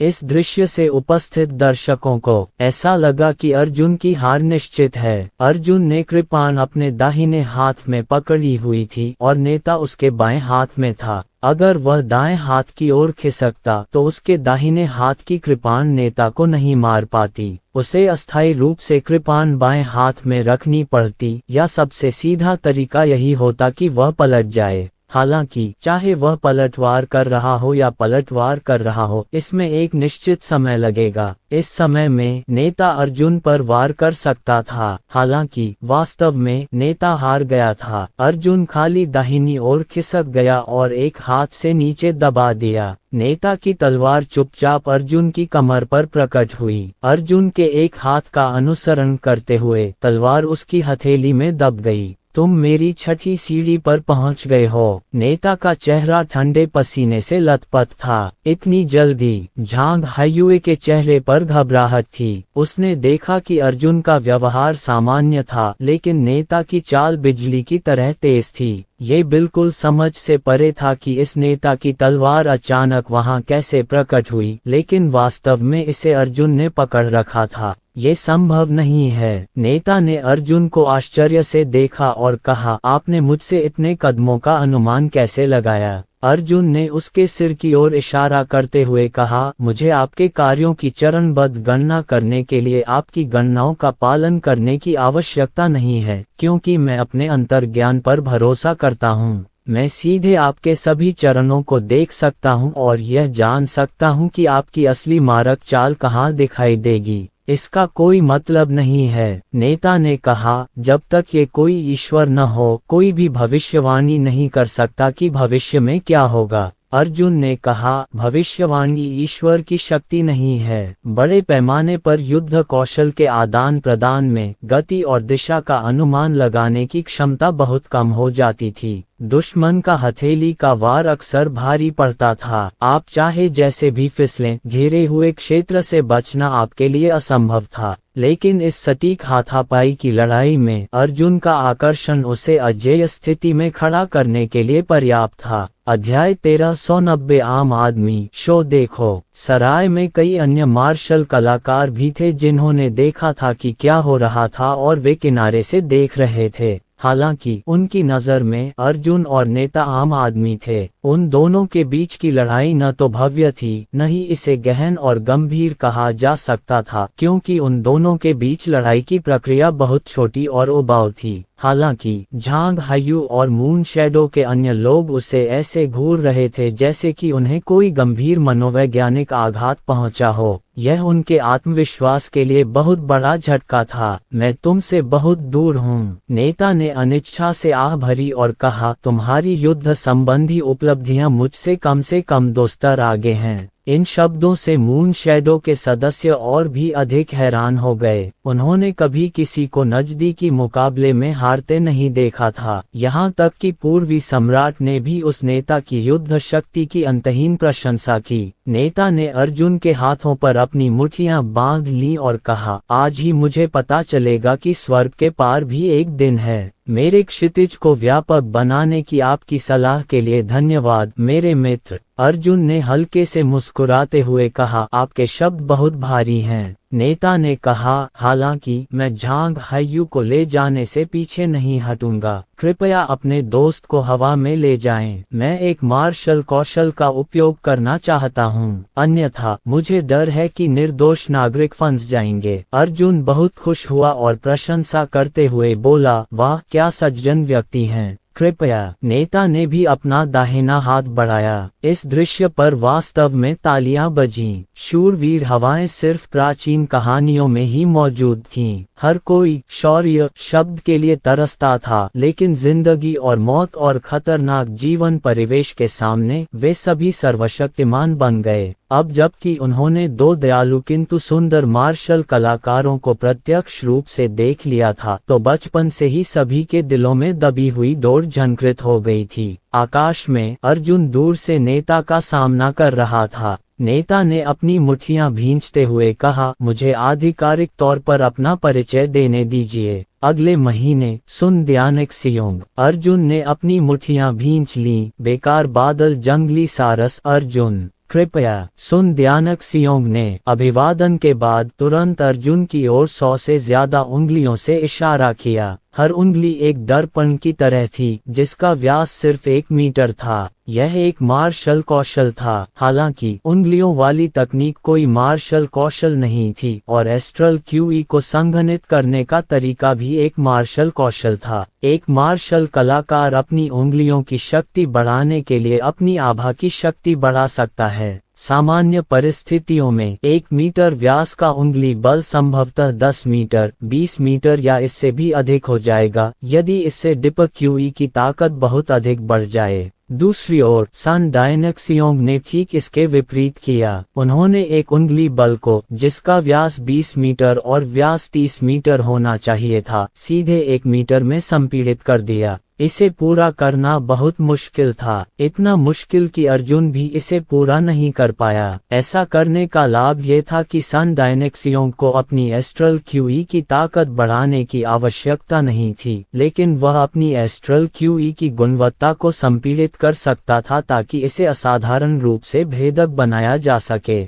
अर्जुन ने खुद डिप क्यूई को उसकी सीमा तक संकुचित कर दिया था। ज्यादा से ज्यादा ये सिर्फ 10 बार ही हो सकता था, लेकिन सुन द्यानक्सियोंग इसे 30 बार कर सकता था। सबसे भयावह बात यह थी कि सन डायनेक्सियोंग ने हमला करते ही इस प्रक्रिया को पूरा कर लिया। अगर वह अर्जुन होता तो उसे अपनी क्यूई जमा करनी पड़ती। सबसे तेज समय 3 सेकंड का होता। अर्जुन ने दर्जनों अंतर संबंधित अंगुलियों के बलों को शीघ्रता से चकमा दिया और एक ब्लेड लाइट को काट डाला। अर्जुन का डिप क्यूई संभवतः अपनी अत्यधिक शक्ति के लिए प्रसिद्ध था, लेकिन अब उसकी कृपाण की रोशनी को सूर्य डायनेक्सियोंग की उंगली की शक्ति द्वारा आसानी से भेद दिया गया था। दर्पण की उंगली की शक्ति ब्लेड की रोशनी में एक छेद से होकर गुजरी, लेकिन उंगली की शक्ति में जरा भी तेजी नहीं आई, उसकी शक्ति कम होती गई। अभी भी अर्जुन की ओर निशाना साध रहा था। अत्यधिक प्रबल द्रव्यमान संपीड़न के कारण हवा में उसकी आभा का क्षय लगभग 0 हो जाता है, और जब वह आपकी आभा से टकराएगा तो क्षय या उपभोग नहीं होगा। इसका अर्थ है कि उसकी उंगली का बल न तो नष्ट होगा, न ही अवरुद्ध होगा और न ही उसमें छेद होगा। सांप की आवाज बहुत भारी थी। इस तरह का मार्शल कौशल शायद कम से कम गहन ग्रेड के उच्च स्तर पर है।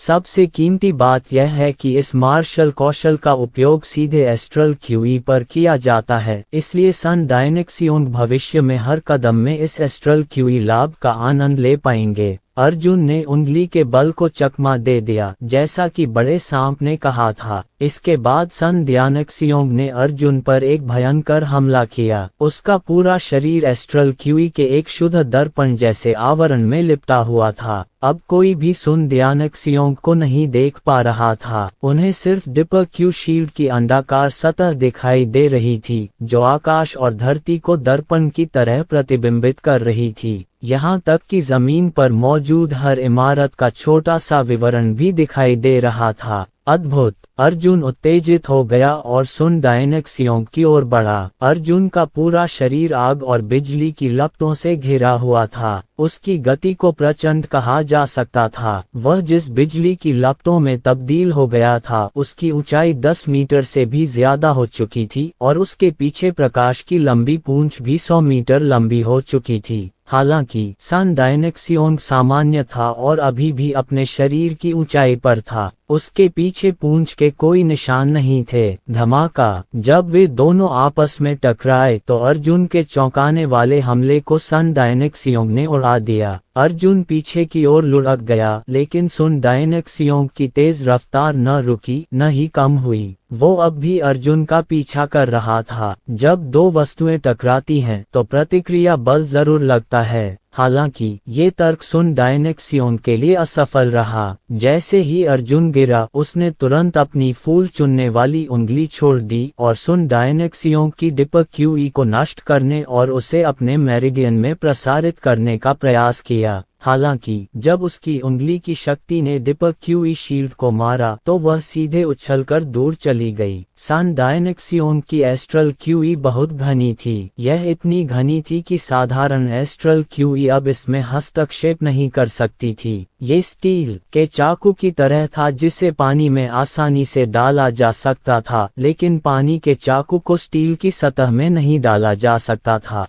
पलक झपकते ही सन डायनेक्सियोंग ने दूसरी बार अर्जुन को पकड़ लिया और उसे फिर से उड़ा दिया। बच्चे अर्जुन, अगर तुम कोई रास्ता नहीं सोचोगे तो तुम निश्चित रूप से हार जाओगे। इस व्यक्ति की आभा की शक्ति आपकी आभा से बहुत कम है। मुझे डर है कि यह आपकी आभा के 5वें हिस्से से भी कम है। लेकिन अब 30 गुना संपीड़न के साथ उसकी एस्ट्रल क्यूई का प्रवेश और घनत्व आपके 6 गुना तक पहुंच गया है। अर्जुन, जिसने श्वेत बाघ की दिव्य गोली खा ली थी, अब अपनी दिव्य सूक्ष्म क्यूई की शक्ति को सामान्य बुद्धि से समझा नहीं पा रहा था। आम लोगों के लिए वह आम लोगों से 30 गुना ज्यादा शक्तिशाली होना चाहिए था, लेकिन चंद्र छाया के लोगों के लिए वह उनसे केवल 5 गुना ज्यादा शक्तिशाली हो सकता था। सन डायनेक्सियोंग के मार्शल कौशल ने इस नुकसान को पूरी तरह से मिटा दिया। तुम्हारा क्षेत्र बहुत नीचा है। सुन डायनेक्सियोंग पहले ही उसके पास पहुंच चुका था और बोला, अगर तुम्हारे पास सचमुच दिव्य मार्शल आर्ट का सिर्फ पहला स्तर है तो मुझे उम्मीद है कि तुम अब भागना शुरू कर सकते हो। मैं तुम्हारा पीछा नहीं करूंगा। ये तुम्हारे सम्मान के लिए है। पूर्वी सम्राट द्वारा व्यक्तिगत रूप से प्रशिक्षित एक विशेषज्ञ वास्तव में कोई छोटी बात नहीं है। अर्जुन ने गहरी सांस ली और कहा, लेकिन झांग हाइयू, मैं इसे तुम्हें नहीं दे सकता, चाहे मुझे अपनी जान की कीमत ही क्यों न चुकानी पड़े। इसके साथ ही अर्जुन का शरीर कांप उठा और उसका स्वप्न शरीर नीचे उतर आया। दिव्य मार्शल 5वीं परत। अर्जुन की गति में विस्फोट हो गया और वह दिव्य मार्शल आर्ट्स के 7वें स्तर पर सन डायनेक्सियोंग को लगभग पकड़ ही गया। शाबाश! सन डायनेक्सियोंग भी उत्साहित था। उसने तुरंत हमला करना बंद कर दिया और उसकी जगह एक तेज तलवार की रोशनी को शीशे के आकार में काट डाला। अर्जुन ने अपना हाथ उठाया और तलवार की रोशनी को दूर फेंक दिया। सन डायनेक्सियोंग ने अर्जुन पर 1 और 100 तलवारें फेंकी और अर्जुन की कृपाण से 100 से अधिक तलवारें उड़ गईं। सन डायनेक्सियोंग की आंखें उत्तेजना से लाल हो गईं, जैसे ही वह दर्पण छवि में बदल गया और अर्जुन की ओर बढ़ा। अर्जुन नीचे झुका और प्रणाम किया। 2 और अर्जुन प्रकट हुए। तीनों ने एक मुहर बनाए और प्रकाश की पूरी गति से हमला किया। प्रकाश की पूरी गति। नीला ड्रैगन समुद्र में। सन डायनेक्सियोंग में एस्ट्रल क्यूई का घनत्व था, जबकि अर्जुन में एस्ट्रल क्यूई की गति थी। 30 गुना घनत्व। प्रकाश की गति से टकराने वाला आवेश। यह विस्फोट हो गया। आकाश में विस्फोट की आवाज भी नहीं सुनाई दे रही थी। ध्वनि तरंग इतनी धीमी थी कि प्रकाश की गति से होने वाले विस्फोट ने उसे सीधे अपने में समाहित कर लिया। उस क्षण आकाश ऐसा चमक उठा मानो 10 सूर्य चमक रहे हों और कोई भी अपनी आंखें नहीं खोल पा रहा था। अर्जुन 10 मीटर से अधिक पीछे हट गया, लेकिन उसके हाथ में विशाल कृपाण वास्तव में मुड़ा हुआ था। जहां तक सन डायनेक्सियोन की डिपर शील्ड की बात है, वह पल भर में अनगिनत टुकड़ों में बिखर गई। उसका पूरा शरीर बिना किसी निशान के उड़ गया और एक छोटे से प्रकाश बिंदु में बदल गया जो तेजी से क्षितिज से गायब हो गया। हालांकि अर्जुन को पता था कि यह अभी खत्म नहीं हुआ है।